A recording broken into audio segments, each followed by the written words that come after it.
Anche questa mattina leggeremo questa paginetta di Il viaggio di mamma Teresa, un libro fatto di valori, di amore per i propri figli. Ieri sera ero con dei genitori, dei ragazzi diversamente agili come li chiamo io, sia mamme che papà, ma tante mamme soprattutto, che non si arrendono nonostante stiamo facendo dei percorsi difficilissimi, molto sole e abbandonate. Abbiamo organizzato una bellissima mostra e poi vi darò informazioni prossimamente, dove abbiamo coinvolto tantissimi comuni che i sindaci hanno aderito per far capire che non sono sole, che loro vogliono vivere, vogliono esserci, vogliono vivere la quotidianità per i loro figli. Queste mamme veramente io le guardavo ieri sera piene di amore, di valori. Non è vero che tutti i genitori non sono bravi genitori, e questi genitori anche molto segnati perché stanno facendo, come ripeto, dei percorsi di sicuro supporto, ne hanno veramente poco a quello che ho sentito ieri sera, ma vi racconterò in futuro cosa faremo. Continuiamo questo viaggio di mamma Teresa per cercare questo figlio adorato. Ero felice, avevo voglia di festeggiare, pensavo ai miei ragazzi che sarebbero tornati. Ridevo e piangevo, non riuscivo a stare seduta. Pensavo che avrei dovuto preparare una torta tenerina, quella morbida, al cioccolato, che piaceva tanto ad Anna Dage. Poi finalmente mi sedetti sulla vecchia poltrona, ma stranamente non mi sentivo tranquilla. Presi in mano i ferri da calza per finire un paio di calzettoni di lana, ma i miei pensieri si incupivano. Ma siamo sicuri che sia tutto finito? Alla radio non hanno detto nulla sui militari, non hanno detto che tornano a casa. E allora? Cosa significa questa firma? E adesso i tedeschi cosa faranno? Mi alzai di scatto come se mi avesse morso una tarantola. Adelmo, gridai. I tedeschi, cosa faranno adesso i tedeschi? Signore, aiutami, i tedeschi si vendicheranno. Non capivo più niente e mio marito mi guardava come se fossi diventata matta. Teresa, stai calma, te l'avevo detto prima, ti viene un infarto, non puoi fare così ogni volta. Aspettiamo, vedrai, daranno delle notizie, non cominciare ad agitarti come il tuo solito, non concludi nulla e a me viene la gastrite. Questa donna ha 6 figli, tutti in guerra, terrore di perderne anche solo uno, vuole vederli ritornare, ma sarà molto dura. E poi in seguito leggeremo questo libro che ancora oggi tante mamme in questo momento stanno cercando, piangendo i loro figli, perché qualcuno ha deciso che così deve andare. La storia non ha insegnato niente. Sentiamo cosa ci dice invece il dottor Matteo Sinigaglia, che si occupa di formazione aziendale. Buongiorno dottor Sinigaglia, mi scusi se l'ho fatto aspettare, ma ogni mattina leggo queste paginette perché mi sembrano di un'attualità, anche se parliamo della guerra del 40-45, però come vede tutti i giorni purtroppo abbiamo queste mamme, questi genitori disperati. Cos'è la formazione aziendale? Quanto importante è la formazione anche per questi ragazzi che io, dottor Sinigaglia, io li difendo a spada tratta. Per me sono bravi, sono creativi, hanno voglia di imparare, certo che bisogna prenderli per mano, non è che possiamo buttarli là. Cosa mi dice, dottor Sinigaglia? Beh, intanto buongiorno a tutti e a tutte e a tutti i suoi ospiti. È un piacere insomma essere qui con lei e mi fa molto piacere partire poi da questo tema a cui teniamo molto anche come azienda. Che cosa dire? Allora, è evidente che qui parliamo di risorse. A me è piaciuta moltissimo la definizione che lei ha dato all'inizio, no? Di diversamente agili. Significa che spesso hanno una testa, una creatività, una volontà, una proattività che veramente è invidiabile. E da questo punto di vista il nostro compito, noi siamo una società di formazione e di consulenza appartenente a Confindustria, ma diciamo che il compito dei nostri enti è quello di affiancare e di mettere nel miglior modo possibile queste risorse a, diciamo così, far emergere in buona sostanza con il loro talento. Ecco, noi ci occupiamo esattamente di questo, ossia facciamo un'indagine non solo chiaramente su figure diversamente agili, ma un po', diciamo così, un po' su tutti coloro che entrano nel mondo del lavoro. Cerchiamo di intercettare quelle che sono sia dei desiderata per un salto, un'evoluzione di carriera, sia chiaramente per comprendere quelli che possono essere dei talenti nascosti, e su quello cerchiamo di lavorare e di sviluppare un percorso di crescita. Dottor Sinigaglia, però non mi tornano i conti e le spiego perché e vorrei capire cosa sta succedendo. Io incontro i genitori, incontro queste persone diversamente agili che hanno anche un lavoro a volte, però incontro anche i sindacati, i quali mi dicono che non ci sono i numeri come assunzioni. Ecco, tanti Certo. incontri, tanti colloqui, però non si assume o si assume in maniera un po' incredibile. Io ho avuto ospite una donna di 40 anni che è diventata una scrittrice, che ha scritto questo libro, Il mio sorriso, che presenteremo in questa mostra che faremo, la quale dice: certo che ho un lavoro, fortunatamente, però non riesco a fare strada, non mi lasciano. Mi hanno relegato su un angolo e da là non posso muovermi, anche se io sono sicura che avrei le potenzialità per farcela, per salire anche la scala. Non è Certo. che proprio il mondo dell'impresa, dell'industria abbia paura, perché vuol dire assumere queste persone, vuol dire rallentare, vuol dire calare il ritmo, ma io sono sicura che queste persone, come lavorano nei CEUD, quelle che poi riescono ad ottenere anche dei diplomi, riescano a lavorare, dottor Sinigaglia. Noi dobbiamo fare un passo culturale più avanti, tanto è vero che in questa mostra io non ho voluto il sociale, assessori al sociale, ma ho voluto assessori alla cultura, perché dobbiamo fare tutti un cambiamento culturale, sino a questi ragazzi da soli non ce la faranno e questi genitori sono molto in difficoltà. Prego, dottor Sinigaglia. Sì, guardi, intanto sono d'accordo con lei, credo che a volte il limite sia la stessa legge di fatto, no? Che obbliga, che vincola all'assunzione. Quando l'impresa, il mondo del libero mercato è in un certo senso obbligata ad assumere un qualcuno, eh, nasce già male, tanto per intenderci, nel senso che spesso e volentieri emerge un vizio di forma e quindi su quello, diciamolo, si può creare un preconcetto per la quale più di là non arrivi. E quindi che cosa fare? Ci si deve muovere, a mio avviso, in due direzioni. Da un lato c'è un'operazione culturale, come quella che fate voi, come quella che farei, Mirella, tutti i giorni, no? Anche con trasmissioni come questa. Ci sono tante cooperative fuori con cui noi collaboriamo, sono fatte di persone volenterose che ci credono, che non fanno fare solo un lavoro diciamo così di prima istanza, ma cercano appunto di far crescere queste risorse e tra virgolette vanno meno a gravare anche sull'impresa, perché per spezzare diciamo così una lancia anche nei confronti, no, del mondo delle imprese, è vero che poi spesso e volentieri molti imprenditori, molte imprenditrici mi dicono: io non ho persone magari al mio interno che possano seguire magari persone, figure che hanno la necessità di altre tipologie di supporti, di affiancamenti, di interventi. Beh, da questo punto di vista bisogna riconoscere che esistono delle strutture che fanno queste attività professionali di crescita, di sviluppo in favore delle imprese, per cui esistono situazioni cooperativistiche, situazioni di associazione o quant'altro che permettono di portarsi, tra virgolette, in un ambiente idoneo, con personale qualificato, istruito, formato e anche, se vogliamo, no, con una serie di facilitazioni logistiche. Questa è un'operazione culturale, a mio avviso, ancora poco conosciuta. Le imprese non sanno che possono, tra virgolette, devolvere a un soggetto terzo qualificato parte di questo lavoro, di questa attività. E perché cito questo? Perché è evidente che più lavoro qualificato riusciamo a dare poi a queste cooperative, meglio riusciremo a soddisfare anche la crescita di queste persone. Dall'altra parte, credo che noi siamo di fronte a una grandissima rivoluzione tecnologica, lo sappiamo.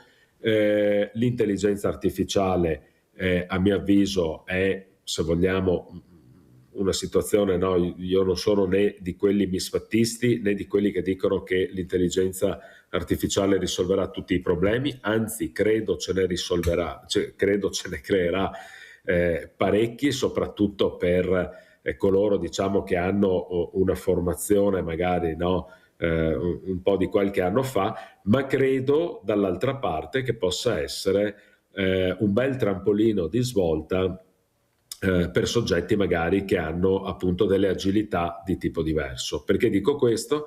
Perché i primi percorsi che abbiamo fatto anche all'interno della nostra azienda ci dimostrano che saper interpretare, usare strumenti, diciamo così,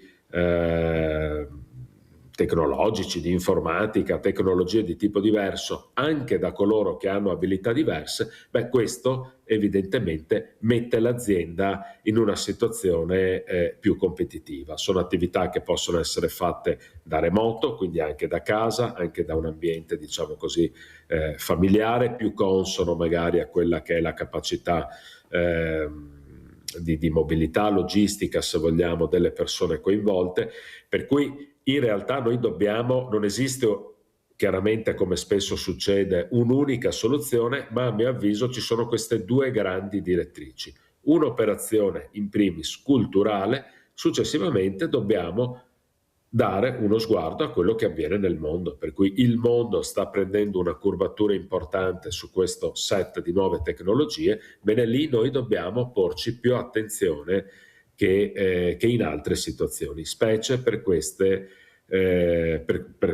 figure, ma non sono solo loro, ci sono tanti altri soggetti evidentemente che possono in un certo modo godere, diciamo così, ecco, di questo nuovo set di tecnologie. Però io, dottor Sinigaglia, alzo di più l'asticella. È vero, la realtà che lei dice esiste, e io cito i CEOD, li cito spesso, o altre associazioni o altre cooperative, ma non è la stessa cosa, dottor Sinigaglia. Noi dobbiamo capire chi è in grado di essere autonomo nel lavoro, naturalmente accompagnato, come succede nei CEOD, ma nel momento che questa persona vedo che è in grado di fare quel tipo di lavoro per l'industria, per quella ditta, io questa persona con un accompagnatore, perché ci sono e ne hanno, sì, la metto all'interno dell'azienda, perché lavora per quell'azienda. E se è in grado di gestire, lei capisce cosa vuol dire lavorare all'interno di un CEOD e lavorare all'interno di un'azienda. È completamente diverso, dottor Sinigaglia. Vuol dire che tu riesci a entrare in un mondo della quotidianità che hanno i normodotati? Vuol dire che tu fai parte di quel mondo, che sei in grado di essere autonomo, naturalmente nelle condizioni che ti permettono di fare questo. Perché vede, dottor Sinigaglia, succede che si fa sempre un grande minestrone, si mette tutto assieme. Quello che non riesce a uscire, invece quello che può uscire, che può fare, che può dare. Allora io penso che anche voi, dottor Sinigaglia, potete fare un grande passo in avanti, assumendo queste persone che nel momento sono in grado di lavorare autonomamente. Io li ho visti, dottor Sinigaglia, ce ne sono di bravissimi, ma non è quello che vogliono i genitori. I loro genitori vorrebbero anche loro che avessero una quotidianità come tutti gli altri. Quelli che possono farlo, dottor Sinigaglia, non parlo tutti quanti, ma quelli che possono farlo. Ma questo non avviene, dottor Sinigaglia. Io me li ritrovo là tutto il giorno, Certo, io mi chiedo, abbiamo degli esempi in Europa, quindi non stiamo nemmeno parlando nel mondo di lungimiranza. Abbiamo paesi del nord Europa, noi stiamo importando, no, abbiamo sventrato un'azienda dell'automotive importando delle tecnologie sull'elettrico. Adesso non voglio uscire dal seminato, ma seguendo, no, altri paesi con tecnologie più green o quant'altro. Allora, questi paesi non hanno introdotto solo nuove tecnologie per i propri sistemi di automazione, ma nel sociale sono tremendamente più avanti. Da questo punto di vista hanno un sistema di fiscalità, di incentivi, di accompagnamento al lavoro. Adesso io non sono un esperto di politiche, diciamo così, collegate alla disabilità, ma vedo quelle del lavoro che sono incredibilmente più all'avanguardia. Allora quello che io mi chiedo è: perché non riusciamo, indifferentemente dai partiti politici, perché non stiamo parlando né di destra né di sinistra, ma in questo paese non si sente mai una regolamentazione seria, concreta, di accompagnamento, di inserimento e soprattutto di sviluppo di queste persone. Perché questo, ahimè, dispiace dirlo un po' al pubblico, però è evidente, quando lei inizialmente cita diciamo così, no, la necessità di mettere giustamente sotto i riflettori una criticità, beh, qui c'è poco da nasconderci. Il sistema paese non dico che non si faccia carico, ma non sta sviluppando una politica in tal senso. Questo, a mio avviso, è il vero problema, perché senza questo tipo di operazione non si crea cultura. Se noi non parliamo e non mettiamo a disposizione delle risorse vere, anche economiche, anche di metodo, anche di struttura, ahimè non si sviluppa cultura.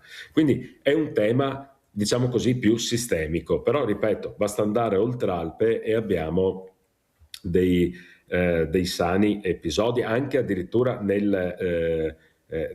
paesi dell'est. Qui abbiamo lo dimostrano diverse indagini condotte anche a livello di Commissione europea. Vediamo che esistono paesi dell'est che sono ben più all'avanguardia del nostro sistema paese. Quindi abbiamo dei casi da cui trarre spunto e su cui, tra virgolette, anche cominciare ad imparare qualcosa di buono. Ecco che questo, ripeto, deve essere una cosa più allargata, più sistemica. Se prendiamo e scarichiamo, diciamo così, l'onere, a mio avviso, all'impresa che ha i 10, 12, 15 dipendenti, ripeto, torniamo a quello che dicevamo prima, ossia l'imprenditore, l'imprenditrice spesso dice: io non ho nemmeno lo strumento. Noi arriviamo a volte in situazioni nella quale veramente stiamo cercando con delle attività di far capire che oggi come oggi è necessario intervenire in ambienti salubri a 360 gradi.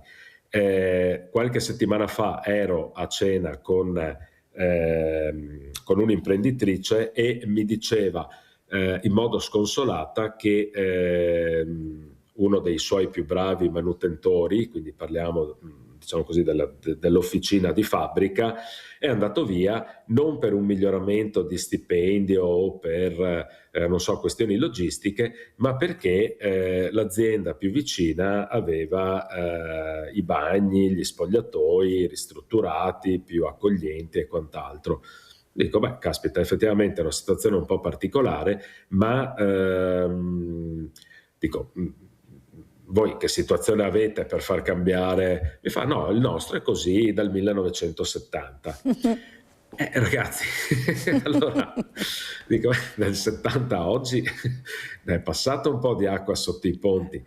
Tra l'altro bisogna dirlo che comunque l'epoca del Covid che ha generato insomma tanti strascichi, anche nel mondo del lavoro noi vediamo che comunque delle cose sono cambiate. Cioè oggi le persone dicono, caspita, il mio tempo lo voglio spendere bene, quindi è vero che sono retribuito, percepisco una paga e quant'altro, ma voglio vivere in un ambiente salubre. Questi sono i giovani, dottor Sinigaglia, che non... Questi, bravissima, questi brava. sono i giovani, lavorare Brava. sì, ma anche vivere, dottor Sinigaglia, e hanno ragione e hanno tutto il mio appoggio. E poi adesso però, dottor Sinigaglia, io le farò vedere una cosa, lei rimarrà allibito, come sono rimasti allibiti i miei telespettatori e telespettatrici quando ho fatto vedere questo servizio di Fulvio Marotto, per far capire perché mi sto battendo tantissimo con questi genitori, con questi uomini, donne, ragazzi, bambini,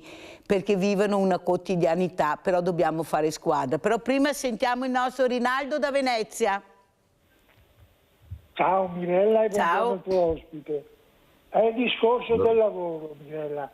6 anni che tutti i governi tolgono in giro i lavoratori. Una volta lei aveva fatto una legge che le industrie, ogni tanto gli operai, gli aveva per legge dato su un disabile. Che fine aveva fatto? Non aveva più proseguito. E in più non si è mai stato dà soldi di poter costruire, di dargli la lavorare anche alla povera gente, alla gente che è disagiata.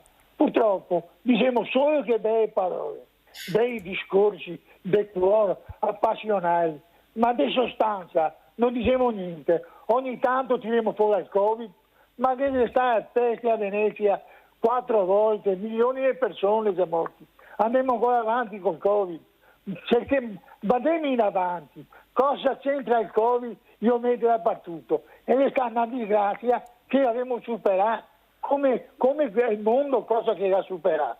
Ma noi siamo ancora alle belle parole, ai bei discorsi del cuore, che sentire era triste, ma dei fatti non è come che dice il signor qua, è il nord d'Europa, i miei anni davanti agli altri, perché queste persone che sono qua, io dall'appartamento con pochi stelle da pagare, in strada sul lavoro, gli accompagnatori si vanno a fare visite, robe.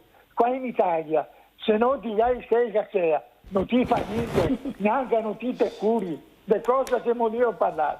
Sono i politici, va bene, che tirano 20.000 euro al mese.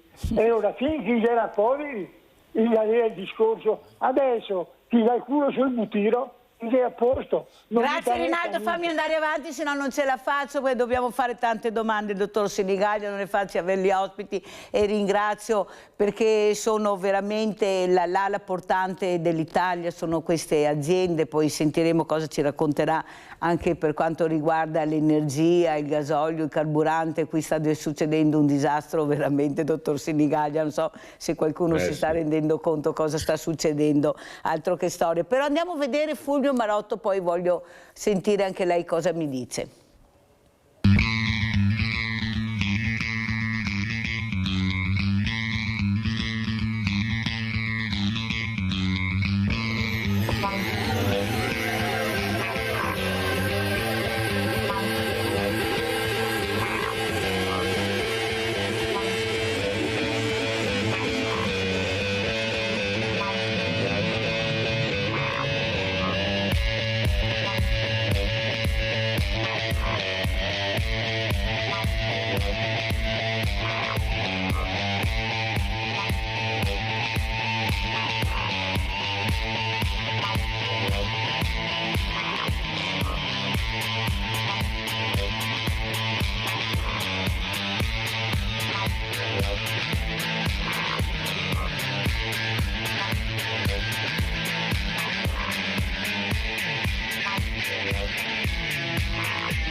Abbiamo Aldo da Castelfranco Veneto, vai Aldo.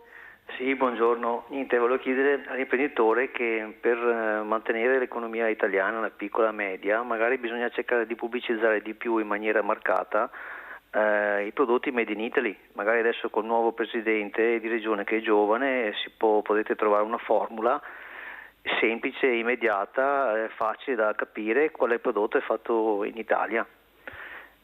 Tutto qua. Prego, arrivederci, buongiorno. Grazie caro Aldo, ti risponderà subito il dottor Sinigaglia. Allora, dottor Sinigaglia, quello che le ho fatto vedere prima di rispondere al nostro Aldo è questo uomo senza mani, senza gambe, senza naso, senza milza. Purtroppo come Bebbeview ha avuto questo terribile incidente di percorso, diciamolo così, però lui non si è arreso. Lui faceva il carrozziere le protesi se le fa lui. Lui ha detto: io non posso rimanere in sedia a rotelle, mi devo alzare da questa sedia a rotelle. E ce l'ha fatta, perché parte tutto dal cervello, dice lui. Naturalmente c'è una volontà, giustamente poi lui è riuscito a farcela, però noi capiamo l'importanza che può essere l'esempio di Fulvio per tutte le realtà che si vedono proprio per un incidente, per una malattia all'angolo, che perdono la voglia di vivere, che non si sentono più come prima. Beh, le posso assicurare, dottor Sinigaglia, che Fulvio fa parte del mio direttivo, l'ho tirato su col cucchiaino, perché gli hanno portato via tutto, gli hanno portato via brevetti, gli hanno portato via tutto, perché lui è buonissimo. Però tante parole, ma nessuno ha cercato di supportare Fulvio su quello che poteva essere anche un insegnamento. Lui realizza queste cose che lei ha visto. Lui è l'unico che fa la maratona di 40 chilometri senza togliersi le protesi, che usa tutti i giorni. Ha creato un calzino che costa 3 euro, ma bisogna vendere il calzino che costa 20 euro, dottor Sinigaglia. E Fulvio dà fastidio al business, capisce quello che voglio dire, dottor Sinigaglia? Perché il business è un'altra cosa, non è Fulvio Marotto, questa genialità, questa creatività che se la ritrova, ce l'ha nel DNA, non c'è niente da fare, ha visto cosa riesce a fare. Sì. Però perché non supportare queste persone che possono essere di esempio? Io ho avuto primari che quando l'hanno visto, compreso il professor Gerosa, ha detto no, questo bisogna assolutamente che non lo perdiamo, anzi dobbiamo cercare di supportarlo, ma perché ho trovato il professor Gerosa che ha capito l'importanza, e gli industriali anche su questi meccanismi che lui ha creato, capisce che non ci sto, e dico, Mirella ancora, sì, e sempre, e continuo, perché voglio vedere chi la vincerà alla fine, perché se perdiamo queste creatività non ce n'è per nessuno, dottor Sinigaglia, che non è che nascono ogni giorno questi geni che possono insegnare e creare. Prego. Assolutamente, ma le dirò di più, mi sembra da quello che ho visto un capitale di umanità, di creatività, ma direi anche di resilienza, certo, di voglia di andare avanti, di voglia di farcela, per cui credo che sia difficile individuare una figura che meglio di questo signore possa raccontare che cosa vuol dire rialzarsi, risollevarsi, guardare avanti. Anzi, mi piacerebbe molto coinvolgerlo all'interno di alcuni nostri eventi, di alcune nostre attività, perché quando prima parlavo di operazione culturale è esattamente questo, cioè noi dobbiamo raccontare agli imprenditori attraverso le parole di quest'uomo, attraverso queste esperienze, che cosa significa reinventarsi e che cosa significa trovare anche delle soluzioni, per cui la ringrazio veramente, insomma, poi spero che a fine trasmissione mi possa girare i contatti quantomeno, perché veramente è un esempio, ripeto, di umanità incredibile, e la ringrazio perché mai mi sarei aspettato questa mattina di vedere insomma un esempio del genere, per cui veramente complimenti. Tra l'altro riesce a mantenere una lucidità mentale incredibile, perché, signori, farsi comunque le protesi, è vero che avrai la manualità, facevi il carrozziere, eccetera, però significa essere, interpretare, direi veramente quella che è anche un po' l'esperienza, l'attitudine italiana e soprattutto insomma del nostro territorio, del Veneto, per cui veramente un plauso, ma mi piacerebbe incontrarlo, conoscerlo e soprattutto metterlo in contatto, fargli conoscere imprenditori, voglio dire, del nostro territorio, che magari spesso sono lì perché diciamo hanno altri tipi di difficoltà, ma questa è veramente una metafora di come si possa comunque guardare avanti, ed è un esempio pratico, a mio avviso, di non piangersi addosso, per cui veramente grazie e complimenti nuovamente a questo signore, che mi sembra insomma davvero un fulgido esempio, ecco, sa qual è, dottor Sinigaglia, il dispiacere di Fulvio, che vede passare gli anni e dice è peccato che queste, perché lui scrive tutto, pensi che adesso, l'altro giorno sono andata a vedere cosa stava facendo, ha creato degli sci che se anche tu prendi, oppure veramente quando sci trovi un sasso, un qualcosa che ti fa deviare lo sci, lui lo fa ritornare al posto giusto senza nessuno, è lo sci che torna naturale al posto. Cioè, c'è una roba allucinante. Lui è andato a vedere le Olimpiadi e ha detto adesso c'è qualcosa che non va su questi sci. Lui ha creato sta roba, ma funziona, eh? Io ho detto ma è una roba, ma Fulvio, ma cioè lui è come dice lei, cioè ce l'ha nel DNA, viene spontaneo a lui creare queste robe, ma capisce che l'ha buttato là perché nessuno si degna nemmeno di ascoltarlo, è questo. E quando busso alle porte dico sì, ecco, come lei ne ho sentito, poi non è successo niente, spero non succeda anche con lei, dottor Sinigaglia. No, non mancherò. Guardi, sarebbe veramente un peccato. Pensi che è una bambina, l'ho anche raccontato, ma vale la pena perché io ci credo a queste cose, io ci credo. Di 5 anni che l'ha guardato, perché lui mi crea anche queste manopole per far sì che i bambini che non hanno le mani possano andare in bicicletta, possono giocare. Ho detto, mamma mia, come mai io ho tutte queste dita e tu ne hai così poche o neanche una? E lui gli ha detto, guarda che sei tu che ne hai tante, non io che ne ho poche. E sì, hai ragione, perché posso dartene una. Capisce cosa vuol dire mettere assieme la normalità anche da piccoli con la disabilità, che non hanno paura di toccare questo moncone, questa unghia che cresce? Capisce perché sto cercando di fare questo? Perché sono questo quello che vogliono i ragazzi, sentirsi normali, loro non vedono la diversità. Siamo noi che gliela facciamo vedere, dottor Sinigaglia, siamo noi che gli mettiamo, oh non guardare quello è un mostro, o è il disabile non tirarlo fuori per carità. Quando lo trovano per strada vanno da un'altra parte, dottor Sinigaglia. Però rispondiamo anche a Aldo, questo Made in Italy. Prego, dottor Sinigaglia. Beh, il Made in Italy noi lo diciamo sempre, no? È l'elemento che ci caratterizza, fondamentale, eccetera. Anche qui dobbiamo tutelarlo. Dobbiamo tutelarlo e non è un'operazione affatto banale, perché evidentemente ci sono delle situazioni di criticità. Adesso noi sentiamo parlare tanto di questo stretto di Hormuz, delle navi, del costo dell'energia, del petrolio. Andiamo alla pompa di benzina e ahimè già quando la troviamo a 2 euro al litro ormai lo diamo per scontato, cose pazzesche voglio dire, però sono dati reali che poi toccano le tasche di tutti. C'è però un risvolto purtroppo per la nostra economia. Lo sapete che soprattutto in Veneto tutte le aziende di stile di sviluppo prodotto hanno come primo mercato i mercati arabi, e in un momento di questo tipo si arresta anche quel tipo di investimenti. Ci ritroviamo dall'altra parte aziende che magari hanno ordini, ma con il materiale che è lì fermo. Allora, qual è una delle maggiori criticità oggi come oggi? Sono due. Di fatto noi diamo per scontato che queste navi sono lì ferme, ma sono fermi in un ambiente caldo, sotto il sole. Questi container dentro arrivano ad avere 50-60 gradi, quindi tantissima di quella merce in realtà arriverà in modo deperito o quantomeno in uno stato quasi di obsolescenza. Fare il giro chiaramente per tutta l'Africa ha un'implicazione di tempo e di costi, perché parliamo di circa 2 mesi in più di navigazione se tutto va bene e di 1,5 milioni di euro in più a viaggio a tratta, spese che poi paga il consumatore, perché è inevitabile che poi queste cose provochino uno strascico.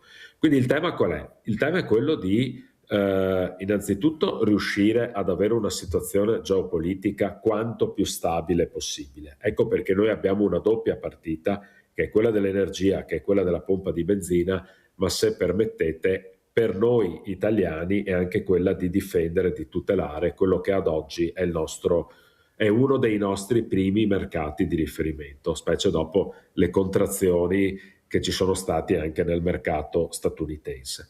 Sul tema invece della tutela territoriale del Made in Italy, qui vedo il bicchiere mezzo pieno, nel senso che sicuramente abbiamo un governatore molto giovane, e su questo direi che anche la Giunta sta mettendo a terra una serie di iniziative per favorire quello che è poi il marchio, la tutela di territorio. Non va dimenticata nemmeno l'esperienza delle Olimpiadi, che tra l'altro noi la diamo spesso per conclusa, anche perché in Rai non la vediamo più, eccetera, se non andando in cerca. Ma in realtà, visto che abbiamo il tema della disabilità oggi, ricordiamoci che per ancora 15 giorni abbiamo tutto il fenomeno delle Paraolimpiadi, per cui anche lì ci sono evidentemente dei grandissimi esempi di resilienza. Ecco, perché cito il tema delle Olimpiadi? Non è banale, perché in realtà porta non solo per il sistema Italia, ma soprattutto per il sistema del territorio del Veneto, un'incredibile chance. Ci sono tantissimi paesi che sono arrivati e hanno scoperto la nostra regione. Non solo è in termini di bellezza, perché poi sulle Olimpiadi potremmo discuterne da qui ai prossimi 2 anni, e ne discuteremo sicuramente negli anni prossimi. Però quello è stato ed è un momento nella quale riusciamo a vedere che cosa facciamo nel design, perché comunque le strutture sono state fortunatamente attrezzate con un design del Made in Italy. La maggior parte del materiale sportivo utilizzato è stato made, quasi oserei dire, in Montebelluna, per cui no, con tutto il distretto dello Sport System che ci va dietro. Le tute da sci sono state ideate tendenzialmente anche lì nella zona di Breganze, per cui voglio dire, abbiamo messo veramente in disponibilità del mondo una serie di soluzioni italiane, venete, permettetemi di dirlo, incredibili, all'avanguardia. Qui abbiamo fornito i migliori sportivi al mondo. Ecco, questo è l'eredità su cui dobbiamo andare a lavorare. Dobbiamo elaborare una serie di norme e di attività che in un certo senso portino a tutelare questi marchi, questi brevetti. Noi lo facciamo ancora pochissimo, non è possibile che la nostra regione sia l'11ª in Europa per PIL prodotto, quindi per redditività, ma sia la 105ª per innovazione. Perché la 105ª per innovazione? Dov'è che si registra l'innovazione? Nei marchi e nei brevetti. E se noi anche qui non prendiamo la cura, la tutela di queste norme, che significa banalmente il fatto che qualcuno arriva e mi copia la mia idea, se noi non tuteliamo questa cosa qui, questa è una creatività e un patrimonio che andiamo costantemente a dissipare. Dopodiché l'altro grande tema per tutelare, diciamo così, quella che è la nostra creatività, quella che è la nostra Made in Veneto, so che il governatore Stefani ci sta lavorando, è un hub, quindi una base che operi su tecnologie e che le mantenga qui nel nostro territorio, perché questo è l'altro grande elemento. Oramai tutto viaggia, lo vediamo, no? Sull'informatica, sui cellulari, sui computer e quant'altro. Bene, le informazioni però noi dobbiamo sapere che spesso e volentieri le depositiamo all'estero, per cui anche da quel punto di vista potrebbe esporci a delle criticità. Ecco, so che invece il governatore, se ne parlava anche in questi giorni, ho visto proprio ieri hanno presentato a Padova il nuovo data center. Queste sembrano cose distanti magari, no, per il comune cittadino. Beh, in realtà è il patrimonio di tutte le informazioni che abbiamo, significa preservarlo, mantenerlo sul territorio. Quello è l'ABC iniziale, è la base di partenza su cui poi costruire tutto il resto. Quindi bisogna, un po' come si faceva una volta, preservare, no, gli archivi, i disegni, le attività, le informazioni sul nostro territorio prima di darle fuori. Ecco, queste sono le due direttrici, diciamo, su cui anche a livello territoriale ci si sta muovendo, proprio per dare maggior lustro, ripeto, a quello che è la creatività, lo sviluppo del made in Italy, ma soprattutto del Made in Veneto. Però, dottor Sinigaglia, è anche vero e vorrei anche capire, che dicono sì diplomi, sì lauree, ma poca manualità. I ragazzi non hanno manualità, pochissima. Niente. Ecco, perfetto. Allora, non è colpa sua però, dottor Sinigaglia. C'è qualcuno, ecco, che in passato non ha capito che forse stava esagerando, ecco, con i nuovi strumenti che hanno a 4 anni magari, che invece di creare guardano, fissano, e poi diciamo ma i ragazzi non hanno manualità. Io sono convinta che ce l'hanno, però bisogna tirargliela fuori.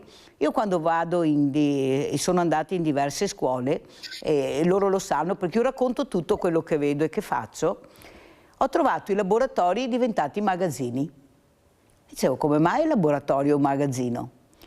Perché non ci sono i fondi, perché? Ma è una questione di fondi o è una questione di voler mettersi in gioco? Perché un laboratorio vuol dire mettersi in gioco anche i fondi, che sono fondamentali, come dice giustamente anche lei, però io sono convinta che ci si crede, i fondi si trovano, bisogna crederci perciò. Allora, dottor Sinigaglia, non sarebbe il caso, visto che io sono convinta che questi ragazzi la manualità ce l'abbiano, ma sono convintissima, di riuscire a capire che forse la formazione bisogna abbinarla alla manualità. Abbiamo visto i numeri che vogliono entrare in questi istituti di formazione, ecco, hanno superato i licei classici, scientifici. Allora vuol dire che c'è qualcosa che qualcuno non ha ascoltato, dottor Sinigaglia, che non possono dire come mai questi ragazzi adesso scelgono la formazione, ma come scelgono? Ma perché hanno capito l'importanza della formazione, perché non sono così stupidi da non capirlo. Prego, dottor Sinigaglia, poi andiamo in pubblicità. Beh, i ragazzi sono molto più avanti di noi, hanno capito tante cose più di noi, non dico prima di noi, ma insomma in un modo sicuramente diverso, su cui anche età più avanzate adesso ci stanno arrivando. Dopodiché, più che i fondi c'è un tema, è la testa di noi genitori. Noi abbiamo cresciuto i nostri ragazzi facendoli disinnamorare della manualità. Perché? Perché era più tutelante, edificante, spesso anche per la famiglia, fare un lavoro quasi di ufficio, impiegatizio o quant'altro. Beh, visto che parliamo di tecnologie, bisogna dire una cosa. Qualche tempo fa sono andato a Milano, davanti a un grande palazzo in ristrutturazione con scritto ChatGPT, che è questa famosa piattaforma di intelligenza artificiale, che dice ChatGPT finiscilo tu adesso, no? Il palazzo, la ristrutturazione.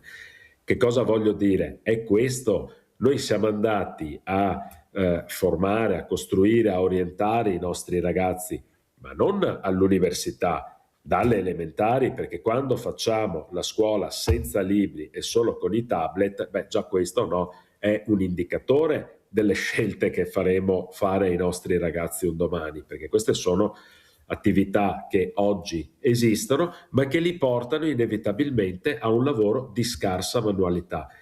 Il mondo però ci sta dicendo un'altra cosa, che quei lavori sono quelli più soggetti alla concorrenza di chi? Dei robot, dell'intelligenza artificiale, delle tecnologie. I lavori invece di manualità potenzialmente, incredibilmente, li vediamo in una scala totalmente diversa. Per cui ancora una volta noi dobbiamo recuperare questo senso di manualità, che significa in realtà, come abbiamo visto nell'esempio di prima, saper anche creare, saper mettere a terra, scaricare soluzioni nuove in modo diverso. Ecco, questo è un nuovo sentimento, anche perché abbiamo spesso ancora il retaggio che andare a fare l'operaio in fabbrica significa vestirsi con una tuta blu.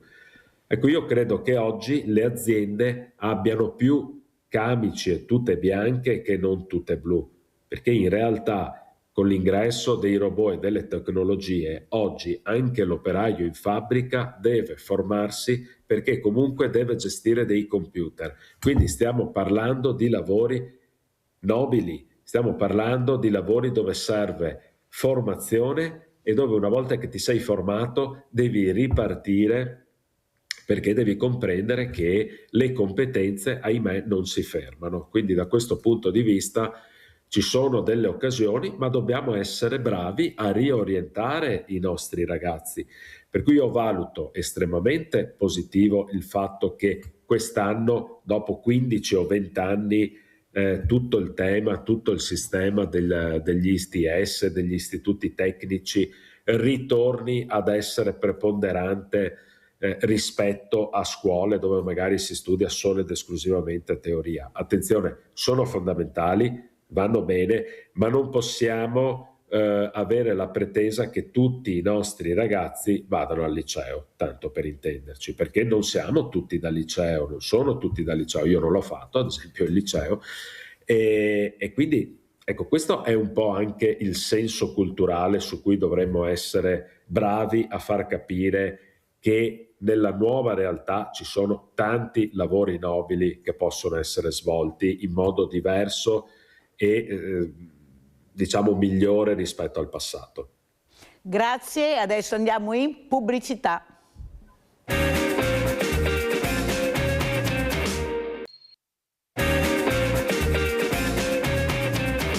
Pesanti, pesantissime le ripercussioni della guerra in Medio Oriente che stanno interessando anche la nostra regione.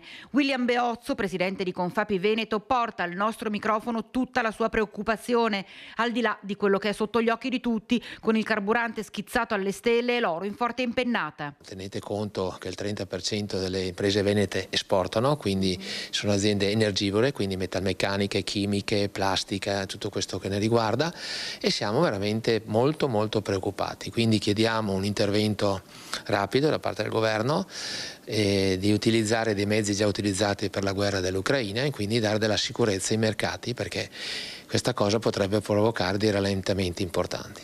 A proposito, anche nel nostro territorio sono tantissime le aziende orafe, abbiamo sentito proprio anche i rappresentanti degli orafi le difficoltà che stanno attraversando in quest'ultimo periodo, che adesso vanno ad acuirsi ancora di più. Decisamente era un settore già in crisi per gli aumenti già subiti del rialzo dell'oro. Con questi nuovi aumenti sicuramente andranno ancora a frenare ancora di più la loro attività e quindi ulteriori crisi anche nel nostro territorio, che è un territorio dove le imprese orafe sono importanti e hanno mercati internazionali, quindi è una situazione veramente, diciamo, di allerta. Non possiamo aspettare di trovarci le sorprese, bisogna intervenire prima, perché uno shock energetico oggi non potremo sopportarlo. E c'è un elemento da non sottovalutare assolutamente, dice. Noi teniamo in conto che lo shock energetico colpisce tutti, perché colpisce l'impresa in primis, perché ha dei costi elevati di consumo di energia, ma nello stesso tempo va a colpire anche le famiglie, perché si troveranno sicuramente le bollette in aumento e quindi ulteriori costi, ulteriore sofferenza, ulteriore rallentamento dei consumi. Dottor Sinigaglia, io e come me tante persone anche a casa che stanno ascoltando dicono: ma come mai? Sì, è vero che ci sono le guerre, ma all'improvviso, dalla sera alla mattina, tu ti trovi i prezzi rialzati. Eppure non sono cose che veramente hanno acquistato di ultima generazione, sono cose che hanno nei magazzini. E cos'è la speculazione nel 2026? Speculazione vuol dire che chi riesce diventa sempre più ricco, e ha nomi e cognomi, e chi non ce la fa, che sono le nostre famiglie italiane, le posso assicurare in forte difficoltà. Io ho un banco alimentare, come me ce ne sono tantissimi, e anche ieri vedo chi arriva ai banchi alimentari, sono famiglie per bene, altro che storie. La politica dovrebbe fare un giro per i banchi alimentari a rendersi conto chi viene, gente che lavora ma che non ce la fa naturalmente con gli stipendi o le pensioni che ci sono. Ma perché non si ferma la speculazione? Visto che ha nomi e cognomi e che la politica lo sa, e come, secondo lei come si sta muovendo Giorgia Meloni? Prego.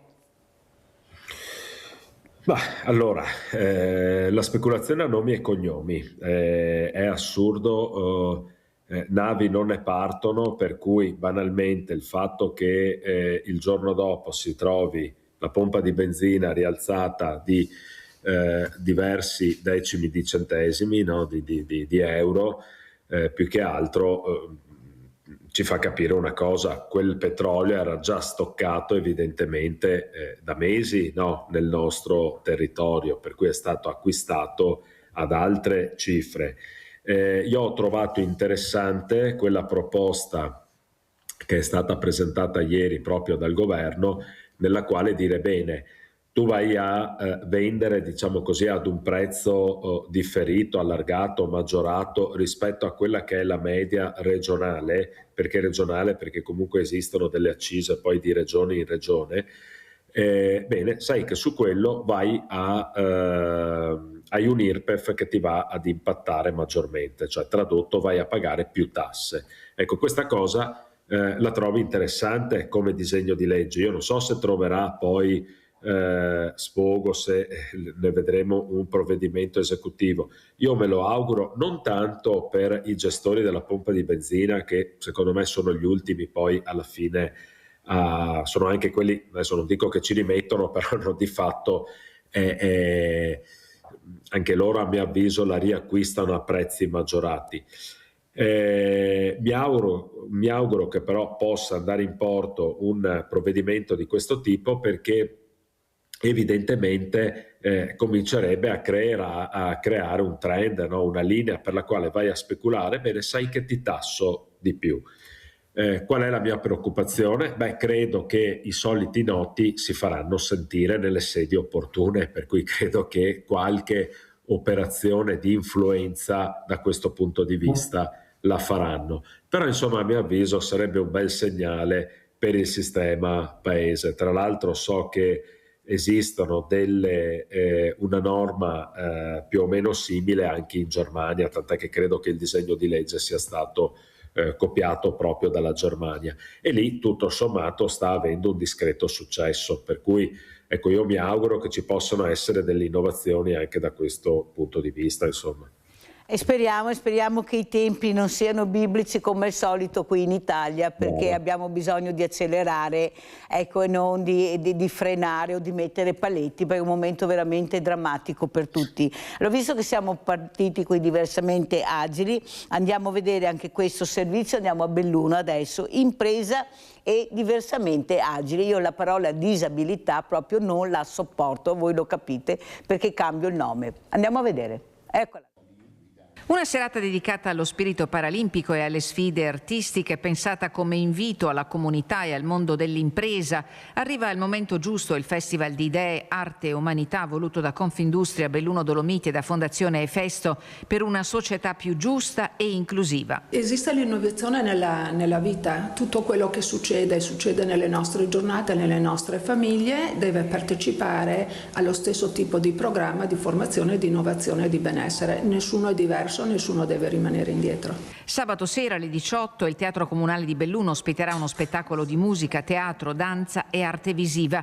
Un unicum scenico, lo descrive Fondazione Efesto, che nasce come laboratorio partecipato da entità e sensibilità diverse, con l'ambizione di contribuire alla costruzione di una reale cultura inclusiva attraverso percorsi artistici, culturali, musicali e sportivi. È un'iniziativa a porte aperte. Io invito la popolazione di Belluno a portare i loro ragazzi, i loro nipoti, i giovani, i bambini, perché vivere la diversità e vedere che poi non è così diverso è un momento straordinario di grande empatia. Per la promozione di un'esistenza piena e non di serie B, spiega ancora la Presidente Berton, che sottolinea l'impegno di Confindustria Belluno, prima territoriale in Italia a istituire la delega al sociale.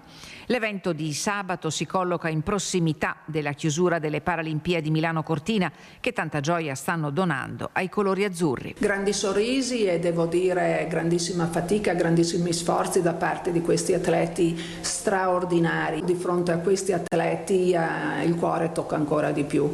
Invitiamo veramente tutti quanti a partecipare, le porte del teatro sono aperte, venite perché sarà un momento speciale, un momento che regalerà serenità anche alle famiglie che in casa spesso hanno problemi e non li conosciamo. Allora, come già aggiunge, un passetto alla volta si riesce anche a far capire quello che siamo partiti, dottor Sinigaglia. A parte che io queste Paralimpiadi, a parte al mattino mi dicono qualcuno, ma dopodiché si vedono veramente poco.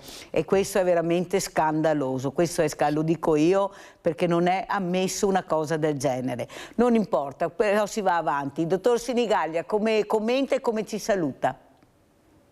Ma sì, questa è un'iniziativa che rientra un po' in quello che dicevamo nel nostro messaggio iniziale, ossia quello di fare cultura, partendo, se vogliamo, anche da chi ha la capacità di cambiare alcune cose, per cui ben venga che in questi incontri partecipino imprenditori, ben venga che partecipi la politica, ben venga che partecipi tutti coloro che si sentono in un certo modo coinvolti e che vogliano anche, diciamo così, dare una mano, ecco.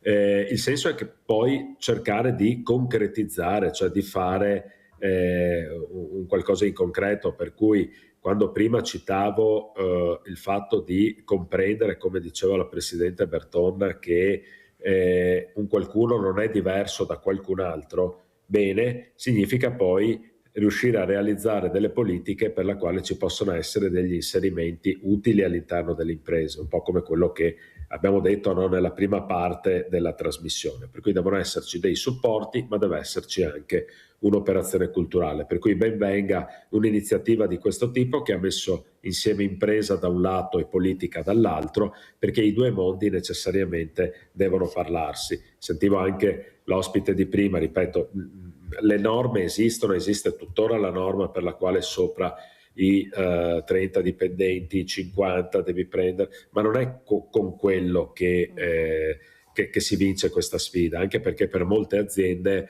poi insomma di fatto tu in un modo o nell'altro puoi sempre trovare, no, una formula per sfilarsi, mettiamola così, ecco. Si vince invece facendo appunto sistema, per cui mi piace molto questa attività che è stata messa in piedi anche grazie alla formula del teatro, perché bisogna, a mio avviso, saper anche reinterpretare alcuni ruoli, per cui smettere dei panni che magari usiamo abitualmente per indossarne degli altri, per cui molto bella anche che siano riusciti a mettere in piedi questa formula formativa, diciamo così, con il meccanismo del teatro, perché magari possiamo veramente scoprire anche qualcosa di nuovo.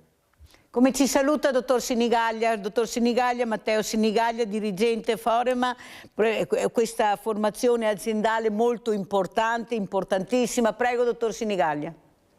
Beh, io intanto la ringrazio, perdonatemi, anzi scusi del collegamento, ma come le dicevo non ero nel massimo della mia condizione fisica. Io mi lascerei così. Oggi abbiamo parlato di temi tremendamente importanti. Io direi che tanto c'è da fare, ma le idee ci sono, il nostro territorio ha tutte le capacità, le opportunità per dare una possibilità alle persone, da un lato, ed è insomma stato l'argomento di oggi, ma anche per darlo, diciamo così, al mondo dell'economia, delle imprese e del lavoro, ed è stato l'altro grande tema che abbiamo toccato oggi. Abbiamo capito che agli occhi del mondo chi ancora non aveva modo di conoscere la nostra splendida regione insomma, è rimasto ancora più appassionato, affascinato, coinvolto, ed è a mio avviso una grande opportunità. Quindi veramente l'invocazione è un po' quella di guardare avanti con fiducia. Sono momenti sicuramente difficili per tante situazioni, ma io credo che la nostra capacità, il nostro spirito di resilienza possa veramente darci ancora una volta segno di una continuità e soprattutto insomma di una anche lungimiranza, se vogliamo, no, del nostro territorio e del lavoro che portiamo avanti tutti i giorni. Grazie veramente al dottor Sinigaglia, buon lavoro dottore, buona giornata e anche buona salute. Ecco, un po' alla volta, ecco, con questo bel tempo che arriverà, speriamo, adesso dicono che arrivi ancora il freddo, perciò preparatevi, questo clima pazzo. Grazie, pubblicità. Grazie a voi.